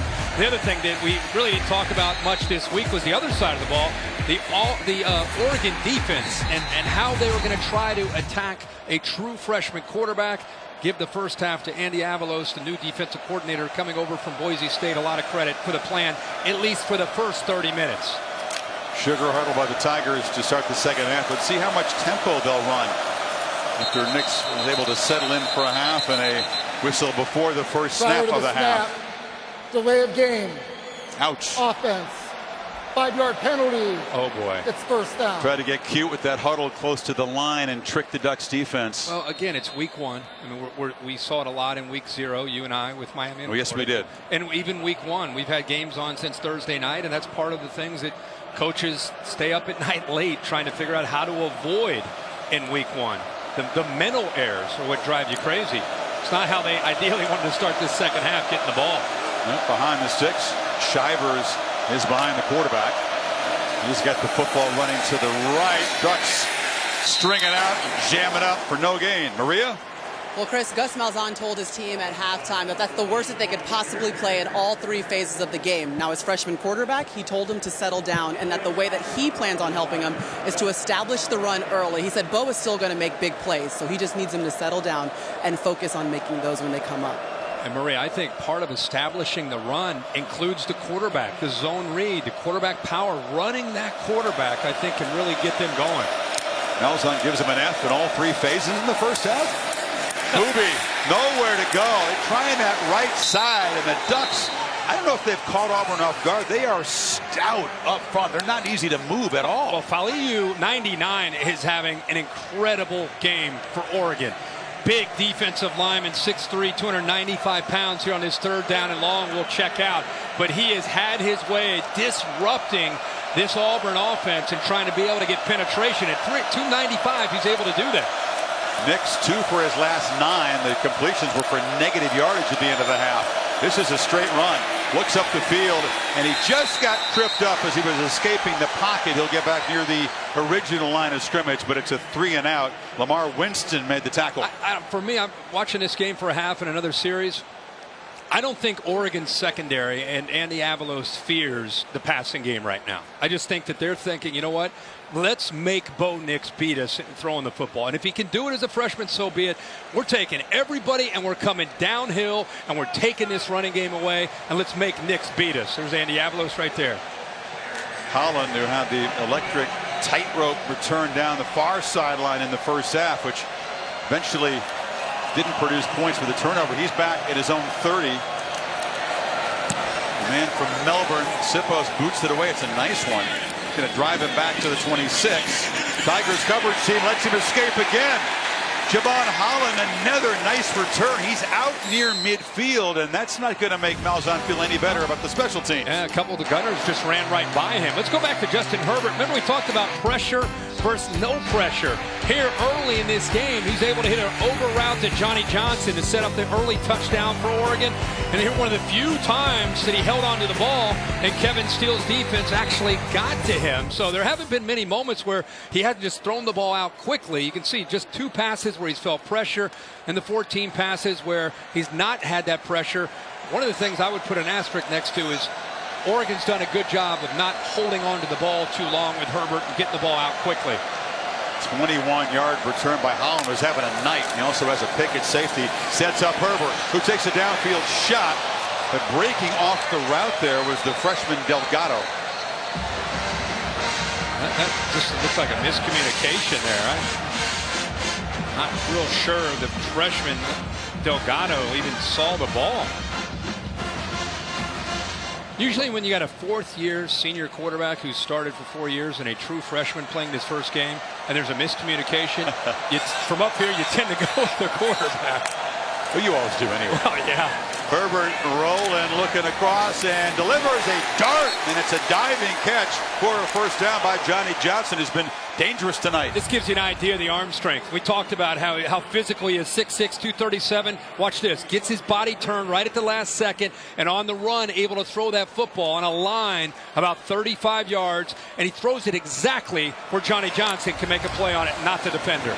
And now out of the backfield, Verdell in a misdirection. A hard hit. He'll get just a yard. Roger McCrary, one of the backup safeties, who's a big dude, laid the lumber there.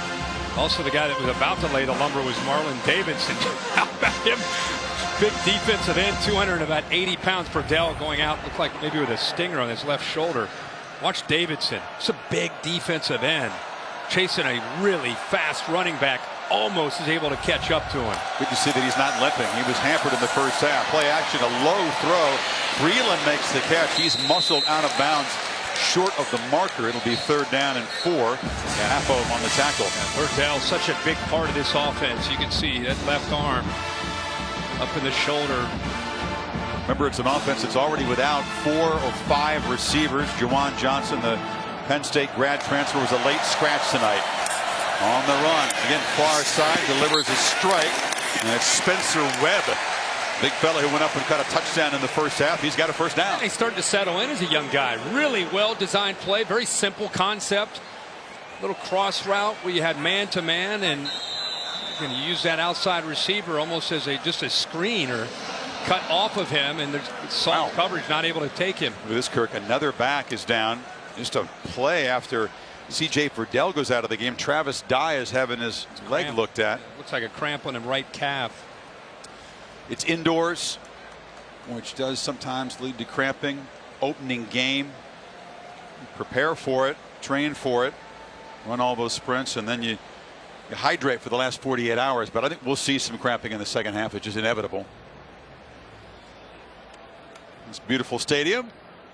not a sellout, but although we were told Auburn got a lot more tickets to the game than Oregon did, and Ducks fans are pretty well represented here. Did a good job traveling.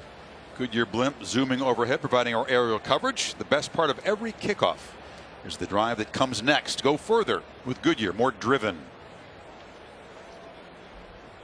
So it's a first down at the 22-yard line as he continues to try to work out Dye's right calf. You know, Herbert started the game 8 of 11 in the first half and then slowed in the second half. Didn't have as much success. Second quarter. Yeah, in second quarter, just 2 of 5. And I thought part of the reason was the adjustments that we saw from Kevin Steele in the defense. He got burnt early in the game by having cushions, big soft cushion with his defensive backs, and Herbert was just getting the ball out quick, just saying, you're going to give me that? I'll take it, I'll take it, I'll take it. And then Kevin Steele brought him up tighter, started to take that away, and that's where I think where Herbert started to struggle. Kevin Steele, a crafty one. Mario Cristobal, full of respect. Of course, Steele and Cristobal, staff mates at Alabama, so they knew all about each other, and familiarity was going to be a part of that matchup as Cristobal's offensive line goes up against Steele's defensive front. The job Steele's done in the 3 years, it's good to see Dye. Like I said, I think he had a cramp.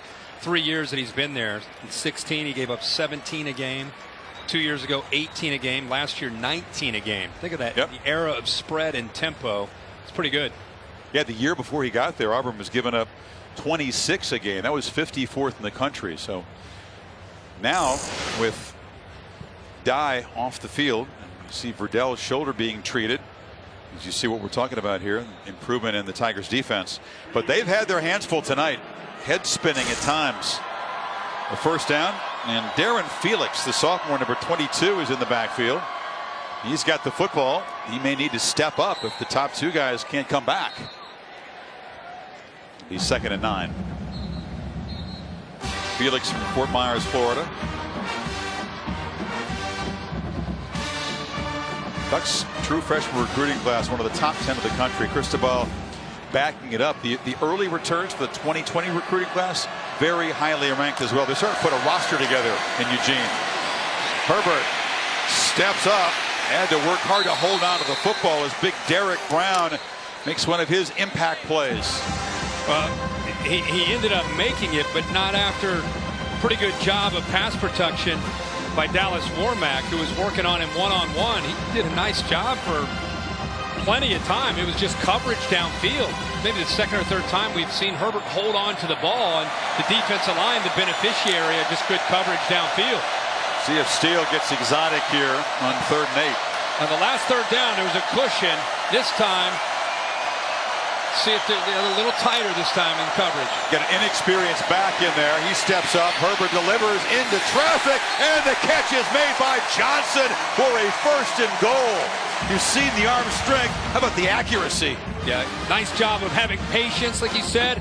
Look at this move right here. Boy, that's just an understanding between a quarterback and a wide receiver. It's like like playing basketball. He's just going to work. It's like an option route. Let me work off the defender. You throw it away from him. They're on the same page, in sync. 1st down on 3rd down.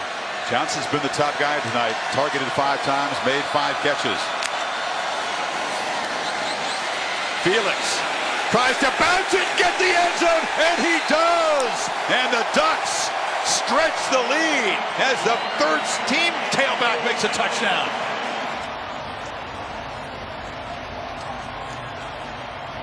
First of his career. I'm surprised they lost the edge. Watch the corner go inside. The receiver doesn't block him, but he follows him in man coverage and doesn't get back outside. A little hesitation move by Felix, I think, slowed down McQuarrie, the corner, and then he had the speed to go around him, but they lost the edge of the defense. Change in kicker now. Adam Stack, the junior from Honolulu, who did not start. Hampton Lewis missed the chip shot. Now the veteran knocks the PAT, and Oregon is up 21-6.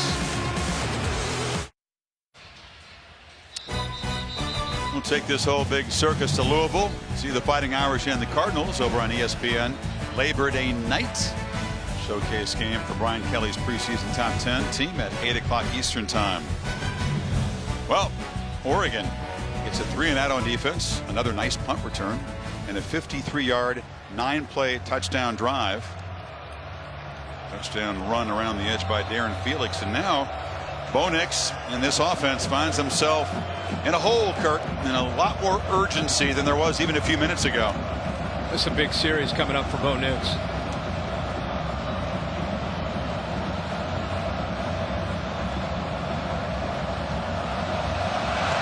Lewis did not kick the PAT, but he's back to kickoff duties, and it's another deep drive. Well, you knew there was going to be some bumps. This is a tough defense to debut against. It really is. They've done a good job with their creativity, mixing up different looks.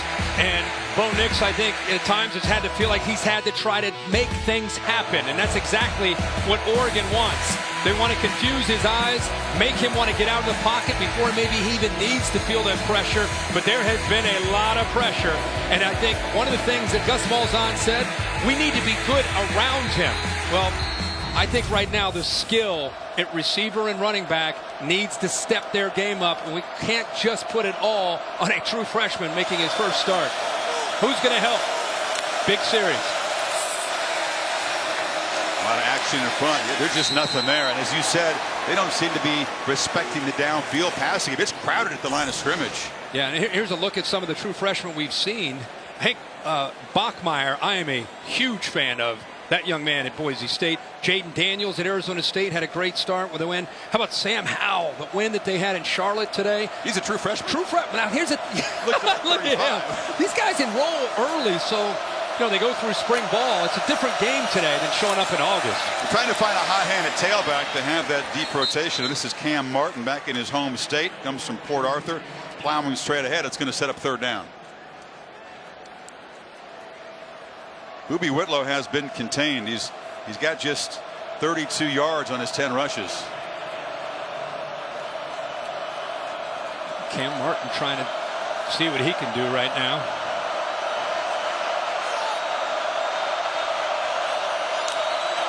Stove in motion. Martin has the handoff, and he is hammered right at the marker. Looks like it could be a first down. Yeah, at the 35, they'll move the sticks. He comes in with some fresh legs, does a good job with that leg drive to be able to pick up the first down. It's his third carry of the night. Like I said, he comes in with some power and some fresh legs. This is what Bo Nix is looking at, is looking over at Gus Malzahn to get a feel for a pretty complex offensive scheme when you throw the tempo into it. And watch how quickly, Chris, Gus Malzahn works with Bo Nix. Bo Nix already looking. He's already communicating. He's getting formation, personnel groups. And when Auburn is really going, they have tempo as an ally, as a friend. And they've not been able to really get that going tonight at all. They can't move the guys in front, and Slade Matsatue is coming downhill in a hurry. He made the play that time. 2nd and 10 off the left side. Nothing doing. Flying in is Holland, who's having a monster game. All phases. Like I said, I mean, you're looking, Gus Malzahn's trying to call plays, and this defense doesn't fear the passing game. Not just Bo Nix. They don't fear these receivers. They are so good at corner. Right now, they're going to say, until you make us pay for it, we're going to attack this running game and this freshman quarterback until you make us get out of it. Till then, good luck. 2-by-2 look on 3rd and 9.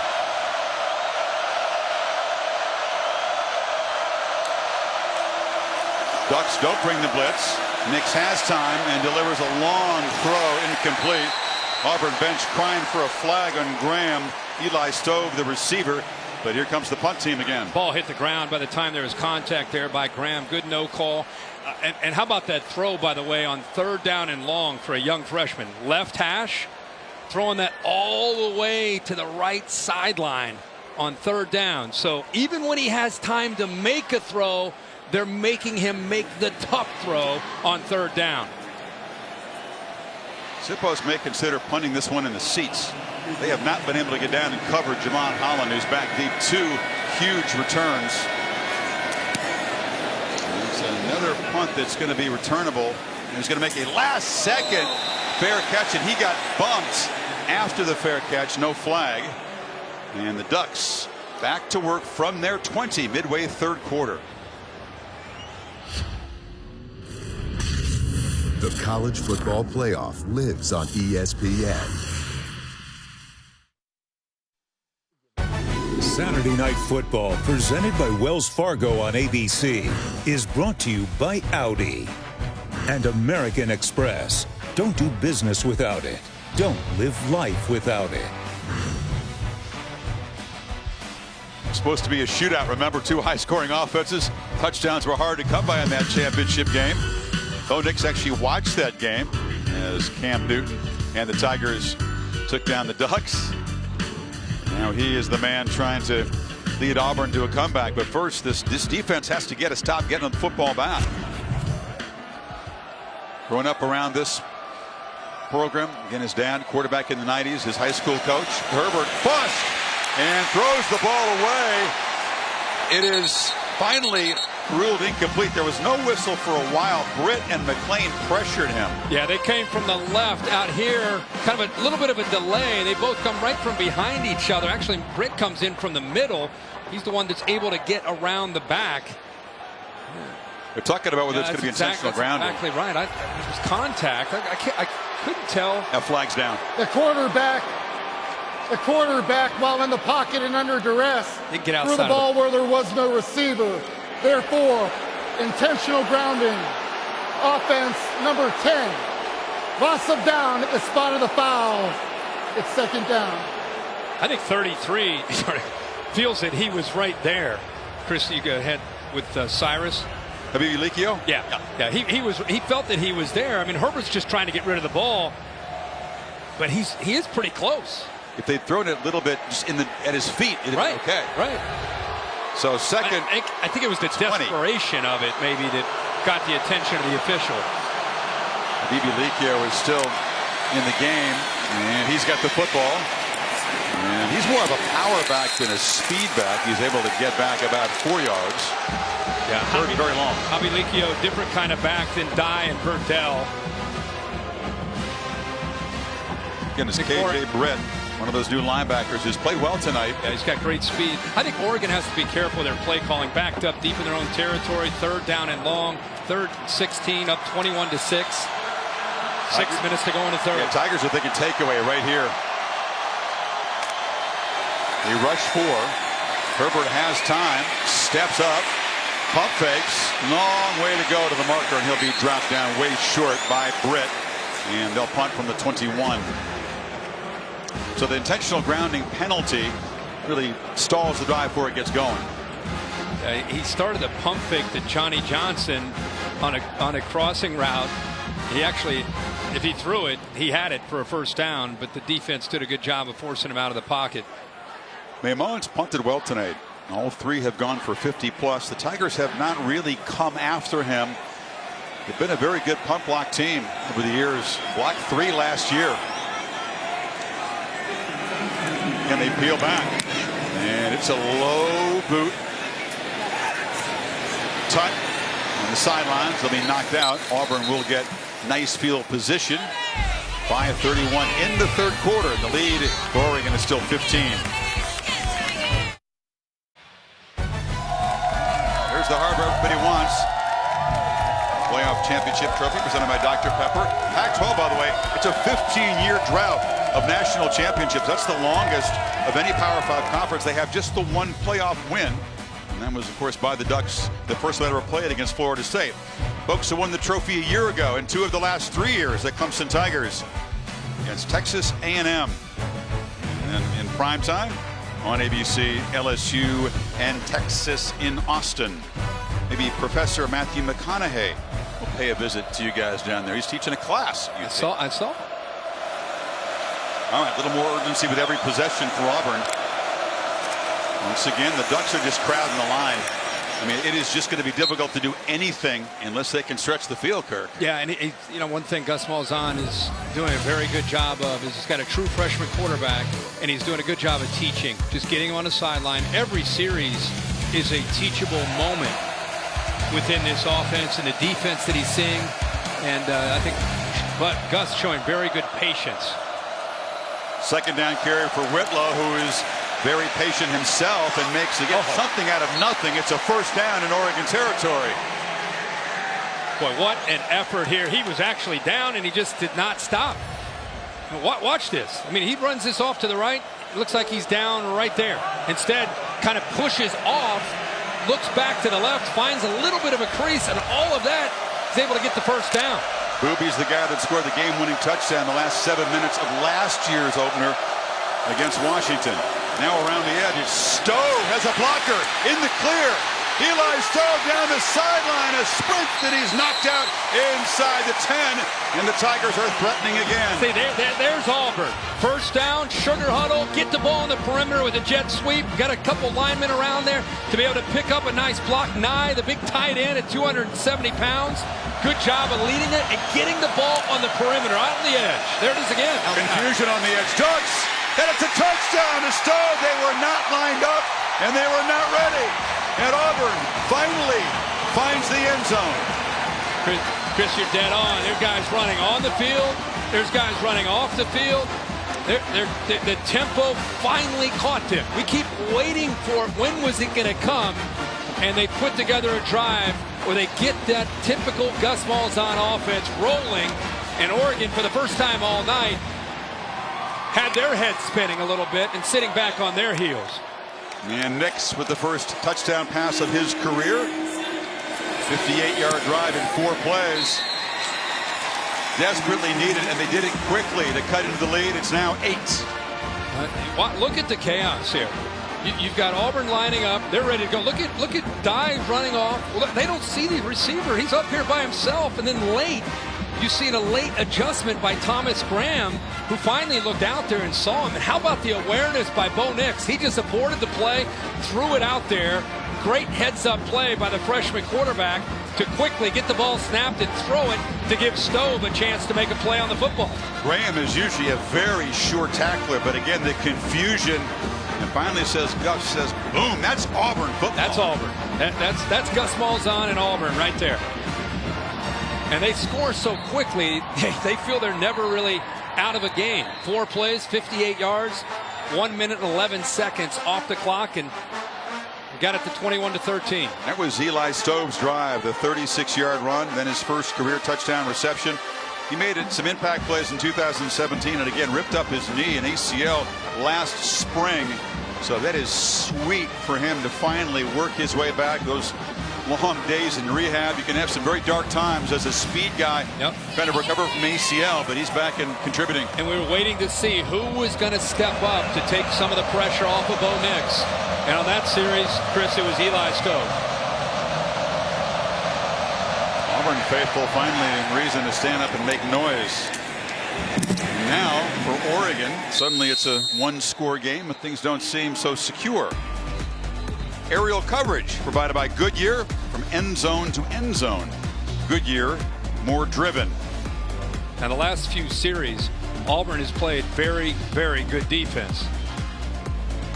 And usually when you see a team that's trailing and their offense finally finds a spark, that has a way of pumping up your defense that much more, because they want to get the ball back now to Bo Nix in that offense. See if they play with even another extra gear here. C.J. Verdell, who was having the trainers look at his shoulder earlier, is back in the football game. That's good news for Ducks fans. They fake it to him on a slant. It's Johnson who's been a reliable target, and he'll pick up about 5 on first down. Yeah, that's kind of been the plan of attack for Oregon. They see the soft coverage, and they come off with a little play fake and get it out as quickly as they can to their receivers. Now that the cushion taken away at the bottom, at the top, and still a little bit of a cushion there in the slot at the top. Ducks using some tempo. Another throw across the middle. That's an accurate throw, and Josh Delgado makes the catch, and a flag comes in late. Well, they threw it right at Davis where the catch was made. Signaling pass interference. But is it against the offense?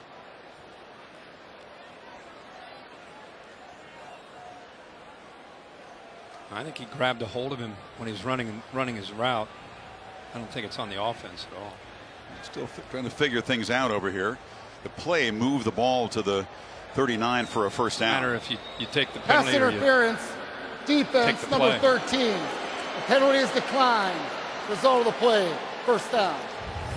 Yeah, he got there. Davis, watch him grab on with his left arm, trying to make the play with his right arm.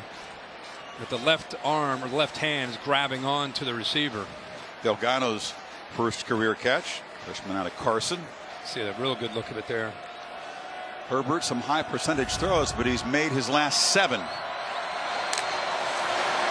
Fake to Verdell, flip it out. Another easy pitch and catch to Breland. The short gain on first down. Coming up to make the play was Ensign. It's almost as if Kevin Steele and the defensive coordinator is saying, listen, on early downs, we'll give that up. We're going to be short tacklers. We're going to make sure there isn't a lot of yards after the catch. Try to get Herbert into third down. Crowding the line on 2nd and 7. Here comes the blitz. They get it out quickly. Verdell, and a terrific tackle in space by Christian Tutt. Knocks him down. Well, they went with a tight formation just to get him out there one-on-one against Tutt to be able to make a play. You trust Verdell to get out there and be able to win this battle. How about that, Chris, in space? In third down, they're playing quickly, and the fingertip catch is made by Spencer Webb, but he is not going to have first down yardage. It's going to be 4th down, a yard short. Tutt made that play. Tutt does a good job of getting around the receiver that was lined up to his outside. Watch him work around and then close. Very good job of not getting screened or picked because of the vision and the awareness to expect that quick throw. Is Cristobal going to gamble in his end? Up 8 on 4th and 1? He's going to try to draw him off, right? You'd think this is a serious gamble if they run a play. Are you kidding? Trying to draw him off. Yeah.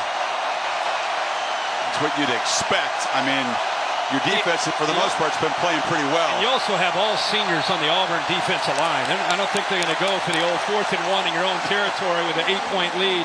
We're going to go for it. Yeah, no, they weren't buying that. And so they just Oregon just kind of conceded. Okay, we'll spend the timeout and we'll punt it away. So lots of twists and turns, lots of momentum changes, lots of missed opportunities for both offenses, and defenses stepping up when they need to. And this is setting up as a really nice last 15-16 minutes. Well, it's everything you hope for. You get to week 1 and you're doing all your homework. You're thinking, man, this looks like we may have a very competitive game. Got a great matchup with Herbert against this Auburn defense. Can't wait to see Bo Nix have a chance to go up against Oregon's defense with a new defense coordinator. It's played out pretty well. I think we're going to have a 1-possession game going into the 4th quarter, all you could hope for. Oregon's punters had a terrific night.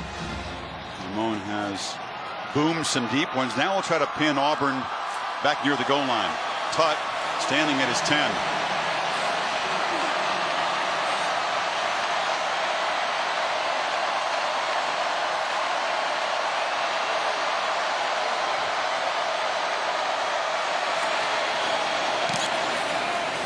Very high, but is it too far? And it's just going to land deep in the end zone. That's exactly what you don't want to do.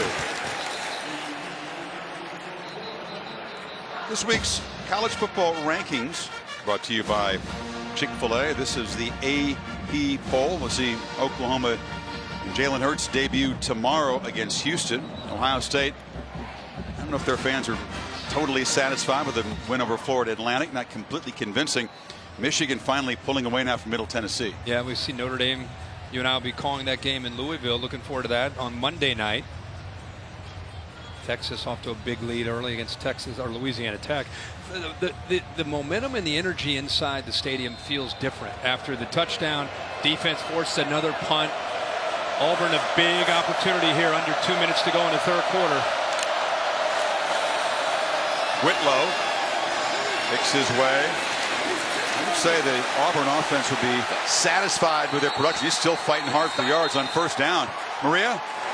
Yeah, Chris, to add on to Herbie's point, even the defense on the sideline, they've been very gassed over the last 2 series. And they've come over, and for the first time, I'm seeing them request an oxygen mask. And a couple of guys, including Bryson Young, has had to receive a little bit of attention, some extra hydration, because they're starting to feel it in this game. Maria, it's getting a little chippy down there, too. 2nd and 2. And it's Whitlow again. Hammered, knocked down. It'll be a first down across the 30, though. We'll see if Auburn. Yeah, there's more chippiness right there. Yeah, you got a little talking back and forth. The game's starting to get pretty competitive here. Game's on the line late. It's the best offensive line surge that we've seen in the last 2 possessions for the Auburn offense. The play calling, and I think the tempo, and I think attacking Oregon has really helped this offensive line be able to get better blocking angles up front.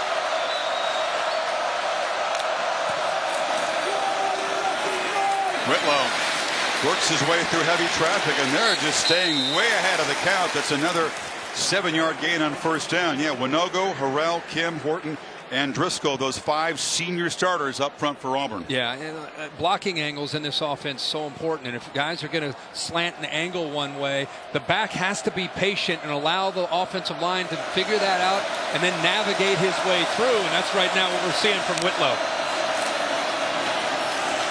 That was nice. This time they clogged the middle. They were able to penetrate just to kind of mess up the timing of the play there. Jordan Scott, we've not talked much about, but he is a load. That time he was the one able to get in there and affect the play. 325-pounder. End of 3. The lead is 8. Back after this message and a word from your local ABC station.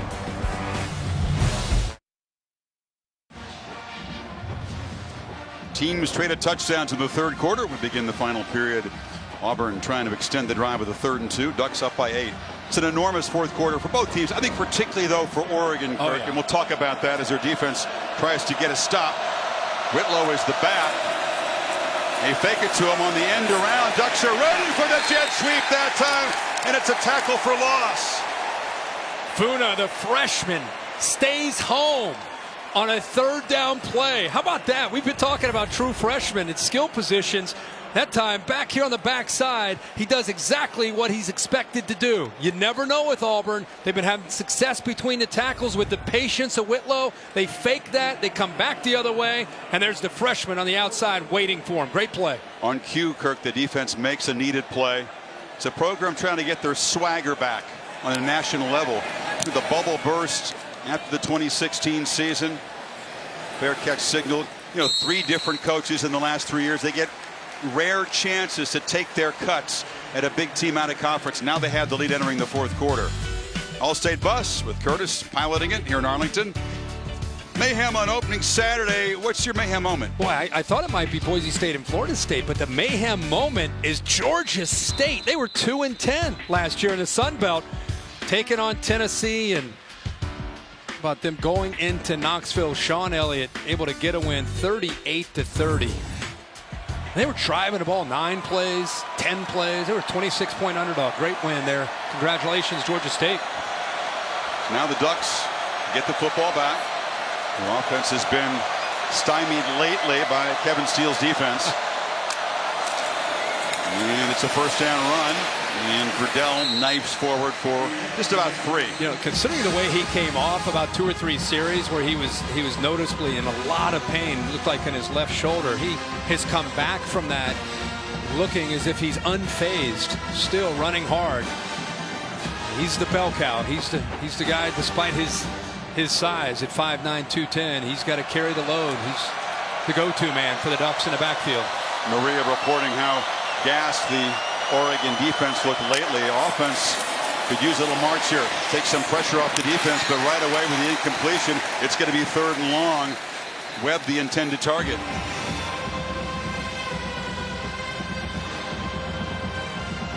With Schooler and the freshman Micah Pittman out, Cam McCormick out, they've had to rely on players like Johnny Johnson and Jalen Redd and Jacob Breland, the tight end, Juwan Johnson out. Who's going to step up here on this 3rd down for Herbert? Will they come after Herbert? It's a 3rd down run and hard hit short of the first down. Downhill came K.J. Britt. And that Auburn defense is fired up. Yeah, they're definitely playing with some confidence right now. A little bit surprised by the play call on 3rd down and long. They decide to just run the ball, go conservative, and K.J. Britt, Chris, as you said, coming in there. And what a great inside linebacker, kind of your typical Mike linebacker playing in between the tackles. Pretty physical. 3 plays, Kurt, take just 45 seconds off the clock. And that Ducks defense, which talked about fatigue maybe setting in, right back on the field trying to protect this lead. And Mullen had a tremendous night punting. That is another long driving kick. Not that high, but the coverage is excellent. Can they tackle him, though? Finally, at the 31-yard line. So 12:44 to play. Auburn chipping away. Back to work, down 8.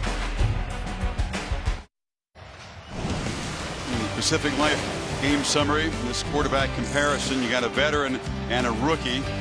Herbert, rated one of the top quarterbacks in the country, passed in the draft to come back. He's been efficient throwing, does have a fumble. You do have a born Duck and a born Tiger. Justin from right there in Eugene, Bo Nix with the TP that symbolizes a big Auburn victory through the years. Gets the football back, down 8. And feed Whitlow again on first down, who tries to spin, and this time he's going to be swarmed and eventually tackled by a whole bunch of white jerseys for a loss. Lamar Winston got there quick. He sure did. He did a good job of holding on at the edge of this defense and allowed the rest of the defense to rally. He's up here. Watch him keep his outside arm free. Right there. You see that? Now it allows the rest of this defense to get there. And he had a great effort to get back up. He also saw the corner, Thomas Graham, helping out. Nix 3 for his last 12 for just 7 yards. Does have the touchdown pass. Hasn't yet completed a pass on third down tonight. And they make it third and reasonable. From the pocket. Lost it. Nice pitch and catch. It's Canella out near midfield. Well, they lost him again. We saw a wheel route earlier. This time he's right here. He's going to work his way down. And watch how Dye kind of half-heartedly looks like he might. Now he recognizes it late, turns the run to get him, and he's too late. Whitlow bangs for a short gain. Canella, a guy who's a converted tight end, rarely targeted, but they're looking for options tonight, guys who can get a matchup. Yeah, let's remember, Gus Malzahn has not called the plays for the last 3 or 4 years. He's back to calling plays, saving a few wrinkles for this last quarter, and showing some things he really hasn't shown much of. Did a good job that time of hiding Canella, the big 6'5" senior, until he went out on the wheel route. It's Winogo, the excellent left tackle, the senior from Nigeria, I believe, is the player on the Oregon sideline. And Stove, the receiver, I saw him scored the limping touchdown. too. He limped off as well. Wear and tear bound to be a factor in the fourth quarter of an opening game, especially a game played at this intensity, this speed. Winogo, a guy, it's a tremendous story. He came from Nigeria to play high school basketball and earn a scholarship in that sport. Went out and said, you know, this football stuff, I'm going to put my Air Jordans out and go try to play some football. The talent was obvious. When he came over, he lived with a high school basketball coach and his wife and grew into a pretty darn good left tackle. Good to see the trainer on the right nodding his head to the coaches. He's going to be all right. He's going to be all right. Hopefully he'll just be out for a play or two and get back out there. They desperately need his leadership and talent this late in the game, down 8. So here's Bo Nix. Rough stats in some respects. He's made some mistakes, but he is a winner, and he's got a chance to march the Tigers to perhaps a tie ball game if they can reach the end zone and get a 2-point conversion. Whitlow breaks free. High stepping his way into the red zone. Watch Driscoll right here, the right tackle. Seal, tight end does a kick out, and they open a nice hole this time for Whitlock. Patience, vision, bounces it to the right, and picks up big yards. They fake it to him on first down with tempo, and the catch is made by Matthew Hill, bounced off one tackle, and then dragged down after a very short gain. Oregon defense really has to dig in now. You said they were gassed, and the Auburn tempo got them in the red zone last time. Slow things down a little bit right here in 2nd and 9.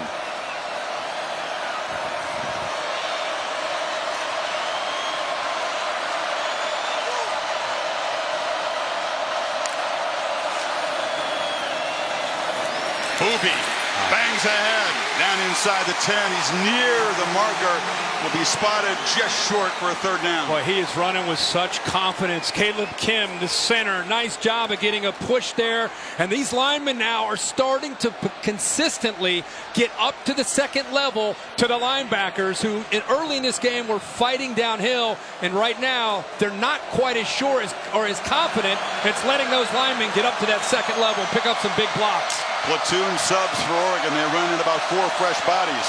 Whitlow the back on 3rd and short. Actually, he's the Wildcat quarterback trying to get the edge.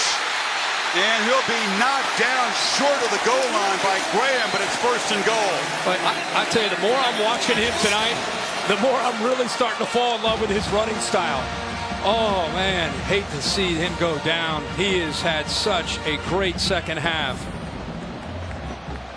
He was trying to extend himself away from Graham, trying to get to the pylon, and it was Graham 4 locked up on his feet as he tried to get to that end zone. The progressive pylon cam giving you a look. So Whitlow being looked at. The football will be spotted down at the 1. Saturday Night Football on ABC is presented by Wells Fargo. This is a commitment to better banking. This is Wells Fargo.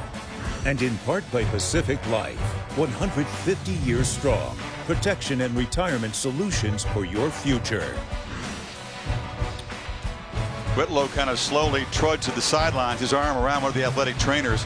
That last run took him over 100 yards for the 4th time in his career. He tried to come out the previous plays. He just tuckered out, I think. Yeah, he needs to get some oxygen and catch his breath.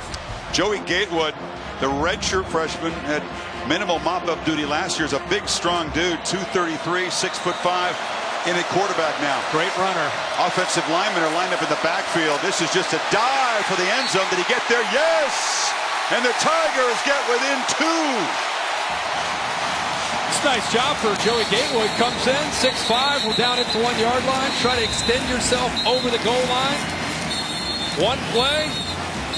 Break the plane. Yep. Touchdown for Auburn. You hold the ball out like that, you better break the plane first. He's a guy with 4.5 speed, but also long arms, powerful body, and shoulder injury. A lot of last year kept him from being a mop-up more frequently, and now the Tigers are down 21-6. Just about 10 minutes ago on the clock. Gus Malzahn is out on the field. I mean, he's out to the numbers. Him and a couple coaches. The play clock, Gus Malzahn trying to get it reset, which they've done. 2-point conversion for the tie. Nick's back at quarterback. Shivers is the back. And was there a flinch up front? Wanogo, the left tackle. Let's see if that changes the thinking or if he's still going to try to go for the 2-point conversion out here. From the 8, he is steaming.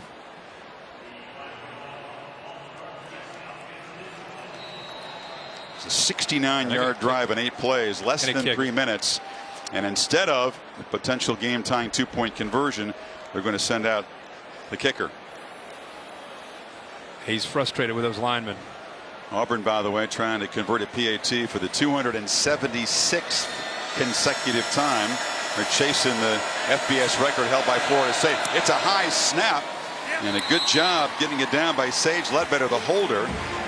And Auburn back within 1, 9:48 to play. They have momentum. They're going to go for 2 in the tie. Gus is a little steamed. Who was that on the false start? He got his answer, Kurt. Wanogo had to say, me? Here's the thing. He knows he blew an opportunity, or the group blew an opportunity. Chance to go for 2. The tie. He did no hesitation. He knew exactly the play that he wanted. Ball on the left hash. Trips to the right. Knew exactly. And then they jump. And instead of potentially having it 21-21, they have to settle for the extra point, and that's why he was somewhat animated there with the offensive lineman. Good news for the Tigers. Their defense has been stout. Oregon held to 4 first downs in the second half, and now Justin Herbert, minus all those talented receivers, is going to have to find a way, Kirk, to make some plays, occupy some clock, add points if he can, but rest that defense. Well, next Saturday, College Game Day at Built by the Home Depot, heading to Austin, Texas. They set up the Bayou Bengals and the Longhorns. Always a fun place to be, Austin, Texas. Yeah, it'll be a great time. Make sure you focus on the job at hand and not on the festivities out and about, because you can do that. Yeah. Or one can do that, I should say. I guess a certain individual could do that, I guess. We've got a great We've had some times in Austin over the years. It's been awesome. great doubleheader on ABC with Clemson and A&M, 3:30, and leading to that game, primetime next week. Verdell is the back. This is a fairly urgent situation. Herbert had 3 receivers bunched to the right, and he flips it short to Jalen Redd. There's not much after the catch these days. Dinson was there for the stop. Yeah, they're flying around right now, doing a very good job of taking away any potential yards Redd or any of the receivers were coming up with in the first half. You got 4 on first down. Playing a little more downhill as a defense. They're not backing off on the tempo. Gets out quickly. Redd again in space, and they will make a first down out near the 40. Well, that time he had some people out in front of him. Sewell, the left tackle, got out there. The tight end, Breland, again, ball out quickly. Soft coverage allowed him to be able to have some space. And then with those 2 linemen out in front, nice job. That's one way to get yards after the catch. Have a couple of the big guys out front.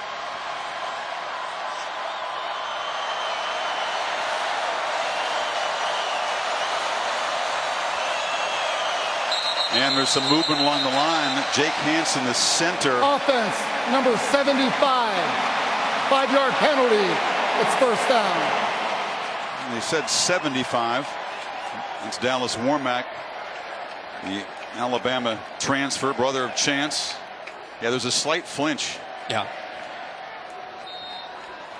Hansen snapped the ball quickly and turned to his left, and nobody really moved. Mario Cristobal and his staff in an interesting position calling plays. They've come out pretty aggressive, getting the ball out quickly. Remember, the 1-point lead. You don't want to get too conservative. You also don't want to turn the ball over. And here's a throw to Redd. Gets a block in space. And they will chase him down. He's tackled out near the marker at the 46. So a nice gain on 1st and 15, and 30 has been busy out there. And Dallas Warmack down with an injury. This play was really well designed here, Chris. They show screen to the left. In fact, you have linemen. Watch the left side of the offensive lineman showing that they're going to go to a screen to the left. Back goes that way.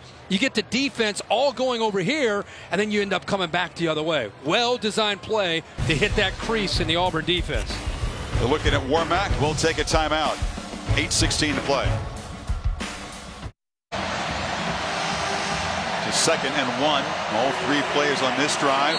Receptions by Jalen Redd. And try to run it for a first down. Verdell, boy, he has just taken some shots tonight, but he only knows one way, straight ahead downhill, huh? He runs downhill, yeah. 2nd and short. Not much room for him to work through. You know who he ran through? Derek Brown. Derek Brown, the top interior defensive lineman and one of the top in the entire country. He got off of the lineman, and he was there, but Verdell was coming at him so quickly and so low, he couldn't bring him down. Dude, he's 5'9", 210. He is just running with no fear in among the big boys. They fake it to him. Herbert now will tuck it, and he'll have to scramble back. No gain. Nick Coe, we've not called his name a lot, the versatile defensive lineman who moves all over the place. Yeah, he is one of the better pass rushers you'll see in the SEC. Coe got the sack or got the pressure, but Christian Tutt made the play in coverage.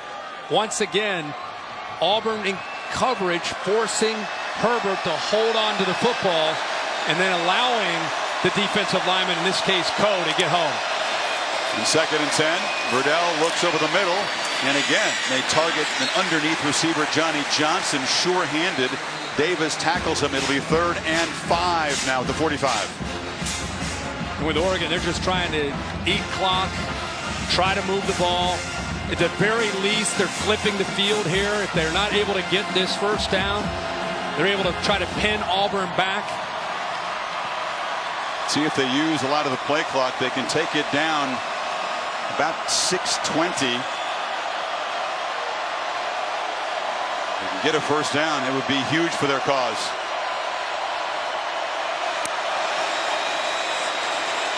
Short throw, catch made. Breland knocked out. It will be near the marker. Jamian Sherwood made a nice play. Going to put the ball right down at the 40 as Herbert took a shot to the knee and is still on the field. The spot is crucial here. They're marking it 4th down, Kirk, but the quarterback bigger concern at the moment. Here's what happened. Popo, the throw. The freshman linebacker, looked like knee to knee. You know, it wasn't necessarily a late hit. I think running towards him, I think both their knees collided. Well, that would be good news at least. It's painful. You get the kneecap to kneecap, but may not have created a serious problem. Get a decision now for Cristobal. Well, you're going to take a look here at this is the line to make Cam. Where is the football? Oh, no, he did not make it. That is short. That is a great view, by the way. Camera pays the price. It gives us the nice shot. So what do you think? I mean, it's been power football. Cristobal has leaned on his offensive line, but the Auburn defense has come up big here. They need about a football length. I have to go back to Mario Cristobal, what he's tried to instill since he's been named head coach. A certain toughness. Toughness. That's all he's talked about. And trying to bring that back. What Chip Kelly really started has faded away when he was gone. They're trying to bring that back. So I would say you go, if it's 4th and a half a yard, you're up 1, go for it. Does it make a difference if Herbert has to come out of the game? Tyler Shuck is the redshirt freshman.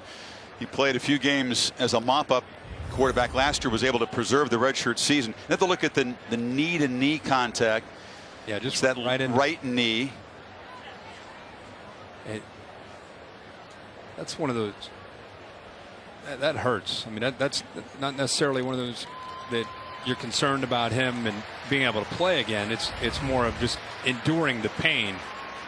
Does it influence the play decision here, though? Do you put in a quarterback with no experience? Absolutely. I mean, if your entire message of your program is win, attitude, toughness. I mean, and here the game's on the line. It's 4th and a half a yard.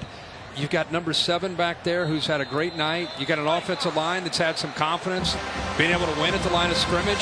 I think you go completely against your entire philosophy as a program if you didn't go for this. Herbert actually wanted to come back in the game. He's going to have to sit the play out. Not allowed to come back in because they attended to him. So it is Shuck. Assuming they do run the play, trying to move it about a foot and prolong the drive and get closer to the Auburn goal line and chew some more clock. And Mario Cristobal can give a pep talk to the offensive line as well as anybody on the planet. Play clock's at 8.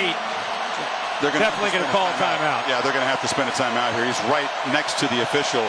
They'll take it all the way down, burn as much clock as they can. You do not want to rush this play. No. With a brand new quarterback in there. No, but I love it, Kirk, that we talked about, and the entire country has been talking about the Oregon offensive line and those 153 combined starts. That's the most in FBS in 8 years against this Auburn defensive front with their NFL prospects, and it has so often come down to that, and here it is again. And here it is with basically, you don't want to say the complete game on a line, but a pivotal point with 5:34 to go, 4th and a half yard. Oregon's won their battles tonight in that matchup. Auburn has won some battles here in the second half, and I just think he doesn't have much of a choice here. He has to go for this, even with his starting quarterback taking a play off here. Knockdown, drag out. No, Herbert is actually told his team. Yeah, the timeout. Herbert's allowed to come back into the game. No, that's true. He can come back in. So excellent use of a timeout. And now you've got the experienced quarterback in there. Up, or is he? Oh, no. Officials are saying. Let's talk to Dave Qatar, rules expert, because Oregon thought by taking the timeout they could bring him in, Dave. No, they cannot. On an injury, there has to be a play in between. Okay, even with the timeout. You cannot buy a player back in. That's the rule. Okay. You can buy a player back in on a timeout if he loses his helmet, but not for an injury. So they assumed that they could get him back out there, but now they have to call another timeout. It's a big play. It's a big play. It certainly is. Well, all right, the suspense is building. All right, Chuck. What do you call? Where's 7 lined up? So that's all I want to know. I'm going to trust my left side of my offensive line. Nope, you can't go. Justin said what? You asking me what I would do? I'd go to the left side of the offensive line, challenge them, tell them you're seniors, this is what it's all about. I'd hand it off to number 7 and see if it's good against good and if it's good enough. Left side. He lines up deep behind Shuck. He's got it. He gets nothing. Slammed down. A tackle for loss. The Tigers make a stand to get the football back. Truesdell and McLean. So I thought they'd run left because that's the strength. Guess who else thought they might run left? Kevin Steele. They slanted into the boundary. They slant this way towards that left side, take away any cutback angle at all.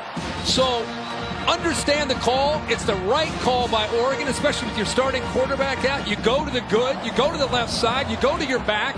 But Kevin Steele, one step ahead, slant and angles back that way and takes the back away. Good call by Kevin Steele in the defense. It was a very obvious call. Sure was. Well, tried to go strength on strength and lost that battle. Now, Tigers take over, down 1, 5.5 to play. Whitlow has gotten a breather, and he's back in. And he's got the football. And he is pounded at the line of scrimmage, just knocked backward. Austin Faliu. Yep. Also, we saw the veteran Winston get in there, pushing them back. His patience has helped him. But on that one, it slowed him down enough for Oregon to get after him. Remember, if you just tuned into this game, Bo Nix, a kid that grew up watching his dad, or not watching his dad, watching Cam Newton, dreaming of playing for Auburn as a true freshman. How about this for his first game? Really have to make a play with his arm. 2nd and 10. It's play action. Steps up, scrambling around. Just running out of room and time and launches it into the bench. You had to have the big eyes there. Javon Holland came on the blitz and pressured him. 3rd and long. They took the wheel route away. Canella, 80. They've hit that a few times. This time, it's covered. Here he is. They slide him down, but look at Dye right there where he needs to be. Sees him the entire time. You're not getting me this time. Good coverage. He had nothing to do but try to buy some time and get out of away from trouble. Now, can the debutant make a play on 3rd and 10? Straight back. Picked up the pressure, fired high and over the head of Seth Williams. They heated up the pocket just enough. 4th and 10. Did a good job again, showing blitz from the left. Ends up after the snap, coming from the right. Made him unsettled, uncomfortable. Could have very easily waited and kind of given that play a little bit more of a chance, but because of the way those white jerseys are flashing in front of his face, he got uncomfortable, started to panic, and had to get out of there and throws it away. You know why it hasn't been done at Auburn since '46? Because making your debut in an opener as a true freshman quarterback at this level is really, really difficult. And we're seeing that. This kid is as talented a freshman as you could possibly have. In a game like this. Yeah. Really hard. And a fair catch made at the 18. So the Oregon defense really does its job after the Tigers stepped up big. 4.5 to play, and Herbert will go back to work trying to chew on some clock. Well, stay tuned after this frantic finish. Except on the West Coast, your late local news, most of these ABC stations, and of course SportsCenter over on ESPN will have highlights of a busy opening Saturday in college football. Scott Van Pelt, Tua and the Tide debuted. A couple of SEC teams though went down. Coco Gauff, Naomi Osaka from the U.S. Open, the 15-year-old phenom, knocked out tonight by the defending champion. Something to keep in mind, the timeouts, 4:31. Auburn, all 3 of their timeouts. Well, that's the man they've gone to, Jalen Redd, but the Tigers know that too, and Daniel Thomas was there to knock him down. Stays inbounds, picks up about 4.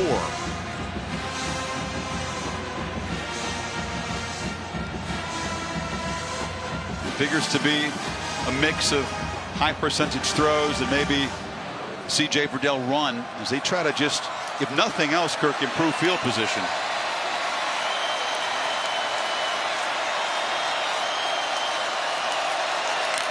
You snap it at 12 on the play clock, and they get it to Redd again. And he's going to be knocked down right near the marker.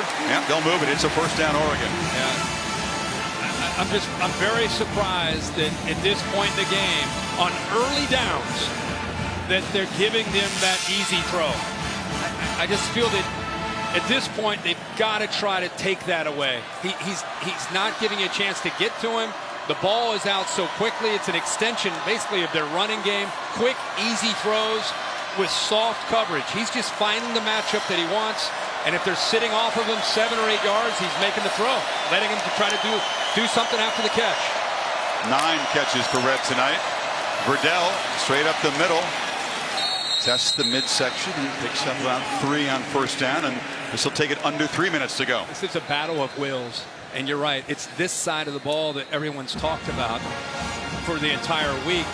People anxious to see who would win this battle with Oregon's O-line against the Auburn D-line, and this side of the ball is going to probably go down to decide the outcome of the game. Ducks not yet at 100 yards rushing, averaging about 3 yards a carry tonight. It's been tough sledding. And now Dye comes in for Verdell. Auburn holding on to those 3 timeouts until maybe they give up another first down. Herbert rolls on 2nd and 7. Pressure, escapes, but not for long. Sacked at the 24. Owen Papo, Tyrone Truesdell, and now they'll use a timeout. Now they do a better job of taking away. Here's the cushion. The route is going to go to the outside, but watch how quickly Tut works around and takes away the outcut. That outcut's been there all day. This time, good job of accelerating, putting his foot in the ground, taking that option away for Herbert, and he had nowhere to go. He could throw it away or try to scramble. I'm surprised he didn't throw the ball away. 3rd time he's been sacked tonight. Just a ferocity on the Auburn defensive side after halftime. They are flying downhill. Took time away from Herbert that time, and now what do you call on 3rd and 14? You'd love to not stock the clock with an incompletion. I think you either go with one of those quick throws, high percentage throws where they catch it and get tackled inbounds, or you just run the football. You want to force Auburn to have to use this 2nd timeout. Jacob Breeland, number 27, a senior, can often be a clutch receiver in this situation. Herbert is without 4 or 5 receivers they would like to have in this ballgame. All of them out injured. Dye is the back. Huge play.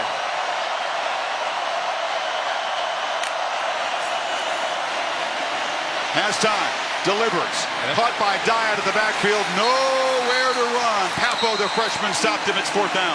That's what you want if you're Oregon. Make Auburn use that 2nd timeout. Auburn rushed 3, dropped 8. Again, a little bit of a different look, something they've not shown a ton of tonight. So Auburn does what they need to do, getting Oregon off the field, and Oregon does what they wanted to do, try to make the Tigers use a few of these timeouts. In Oregon, the opportunity to make a huge statement victory for their program, for the Pac-12 conference, just trying to hang on here. It's been Auburn pressing hard, and now the true freshman quarterback is going to get the football back and a chance to engineer a heroic drive in his debut. Mamone has been booming punts tonight all night.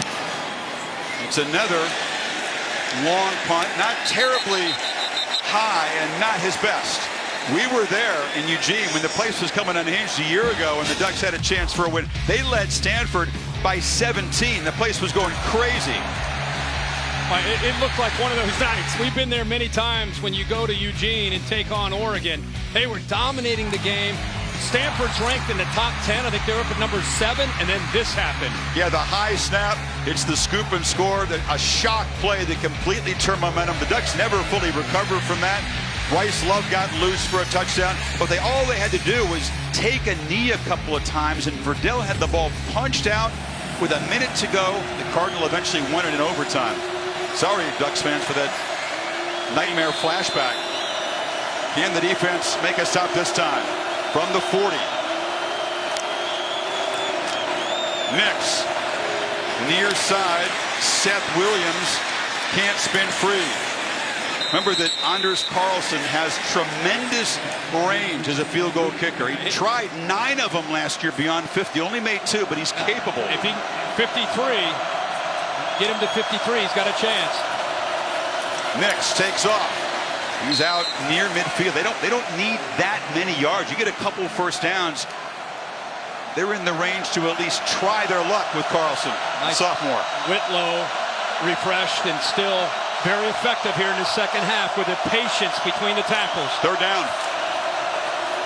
Nix has a lot of time. Lost the ball far side. It's incomplete. They wanted a flag on Graham, who was covering Canella. Didn't get it, and now here's the ball game. Fourth down. The ball is underthrown, and I thought the receiver did a nice job. Canella coming back, and boy, that's pretty physical. Graham grabbing onto the jersey, trying to work his way back to the football. I'm surprised they didn't call that one. Oh yeah, they grabbed him around the waist. Yeah. It has to be pass interference. Not a reviewable play, of course. And now Malzahn back calling the plays for the first time in 2.5 years. Has to make a big play call here. Here we go. Nix under center, rolls out. Will he try to run it? Yes, dives. First down, Auburn. It's right at midfield, and they keep hope alive. They might take a look to see where his right knee went down and to see the spot of the ball. How about the kid? The kid that's wanted to be this quarterback his whole life in his first start. Game on the line, receivers covered. He's got to take off and run. He has 2 receivers out to the right. No, 3. Nobody's open. Dives for that first down marker and looks like he gets it by about a half of a football. That's what they're going to look at right there. Right there. Right. The knee is down. The ball just had to get to the 50. That's right where the yard line is. So is the ball across the 50? It's difficult from that angle. Right there is where the action would be stopped. Here's a better look. Knee down now. He's got it. And it looks like his spot was right on there. Yep. You got to do that in real time at full speed. That's actually a heck of a spot. Sure is. So now, if the call stands, first down at the 50, they only have to go about 15 yards to have a chance to feel comfortable. Kirk, perhaps 20, 25 yards. Look at that. Nose of the ball. Look at Bo Nix. Look at Bo Nix taking control. This is what everybody wants to know. What did Bo Nix do to win the job? It's these little things like this. There's his father, who played, of course, great quarterback here for the Auburn Tigers, coached in college, now a great high school coach. He's a coach's son. He knows the little things that gave him the edge as a freshman to win this job. He's calling these guys around like he's been here his whole life, making sure these senior linemen, everybody's on the same page.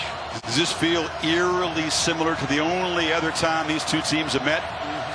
Except at the beginning of the season, at the end of the season. Except the field goal was about 20 yards.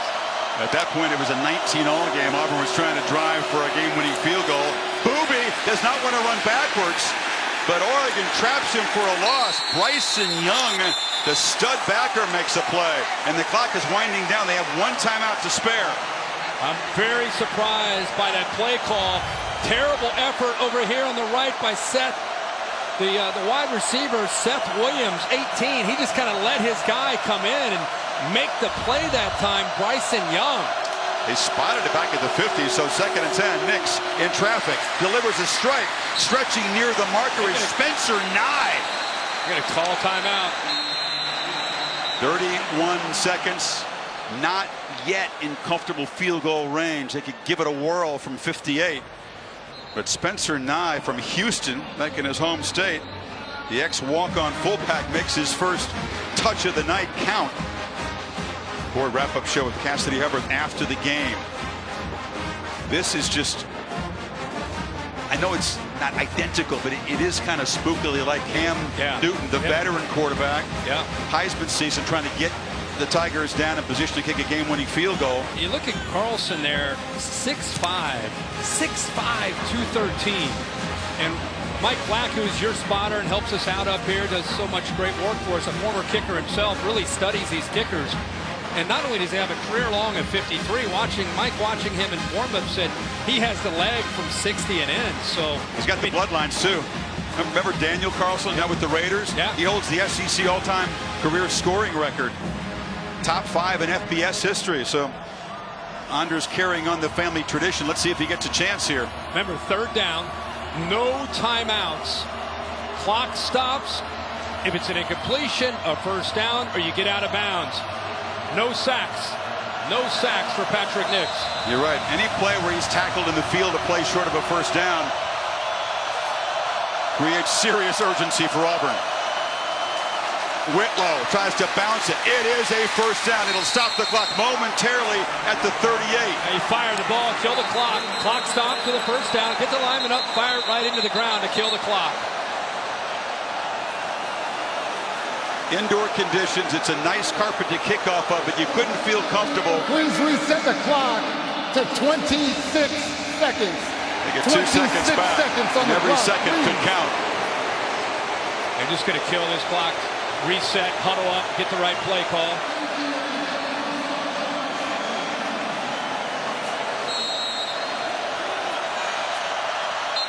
You know you've got a kicker who's capable from here, but his percentage is not good beyond 50. They kept trying him early in the season.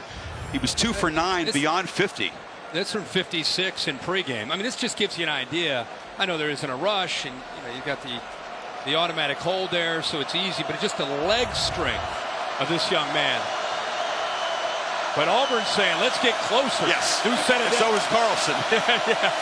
Nix from the pocket's going to throw, launches it near side, incomplete. Trying to make a back shoulder throw to Seth Williams. They trusted the quarterback to throw it downfield, Kirk. Sure did. And I don't blame Gus for trusting him based on just watching him play, and I'm sure the things he's seen throughout the spring and the summer. Look at his eyes. I mean, he doesn't look like a deer in the headlights. He looks like he's in his element. Just a matter of making a throw and somebody coming up here. Then 3rd down, 10, and no timeouts. Ducks come after him. Nix gets it out. Caught! Williams out of bounds with 16 seconds, and now they are in field goal range. Poise. He's in rhythm. One hitch. Ball is out.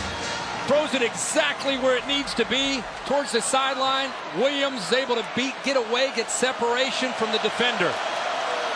Now they can play it a little safer, but they're not going to. Nix is back, throws it downfield, caught, touchdown, Williams!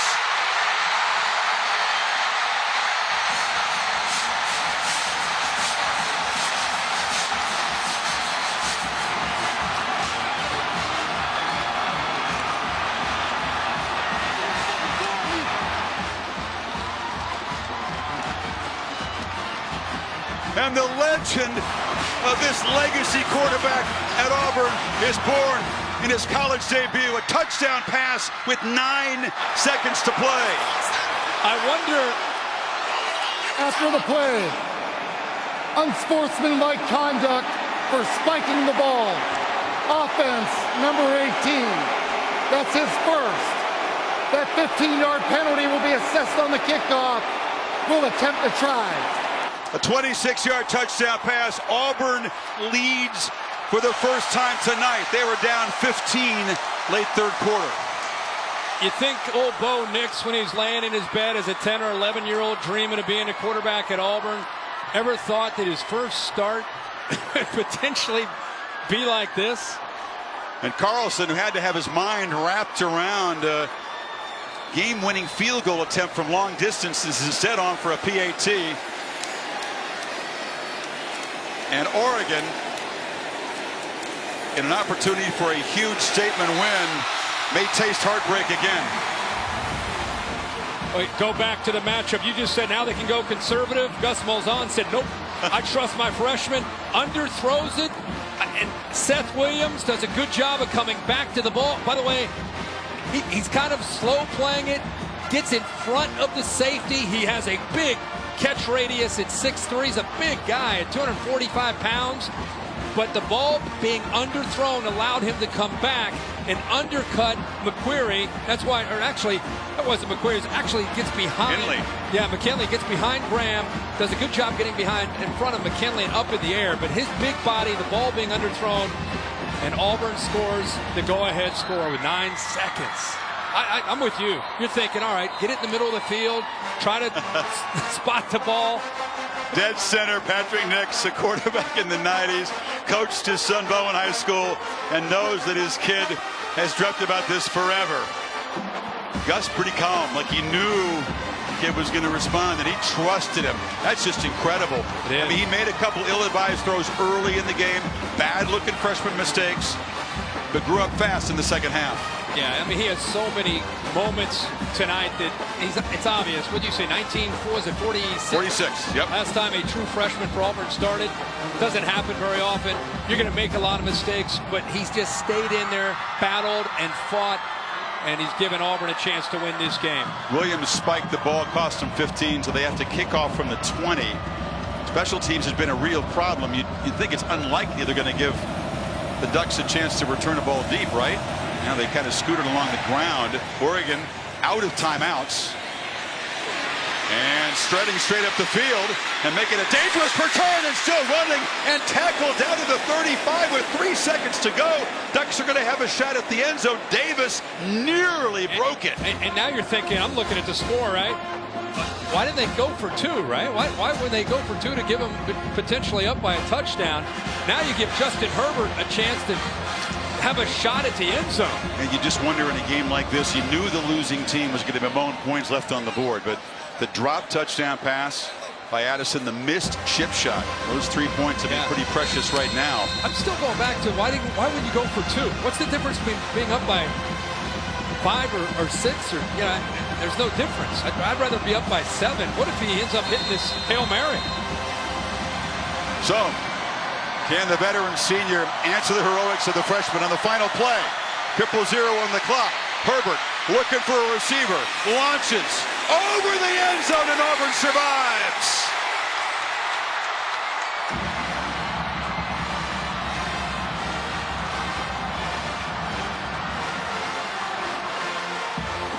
A comeback victory, a game-winning touchdown pass with 9 seconds to go in Bo Nix's college debut.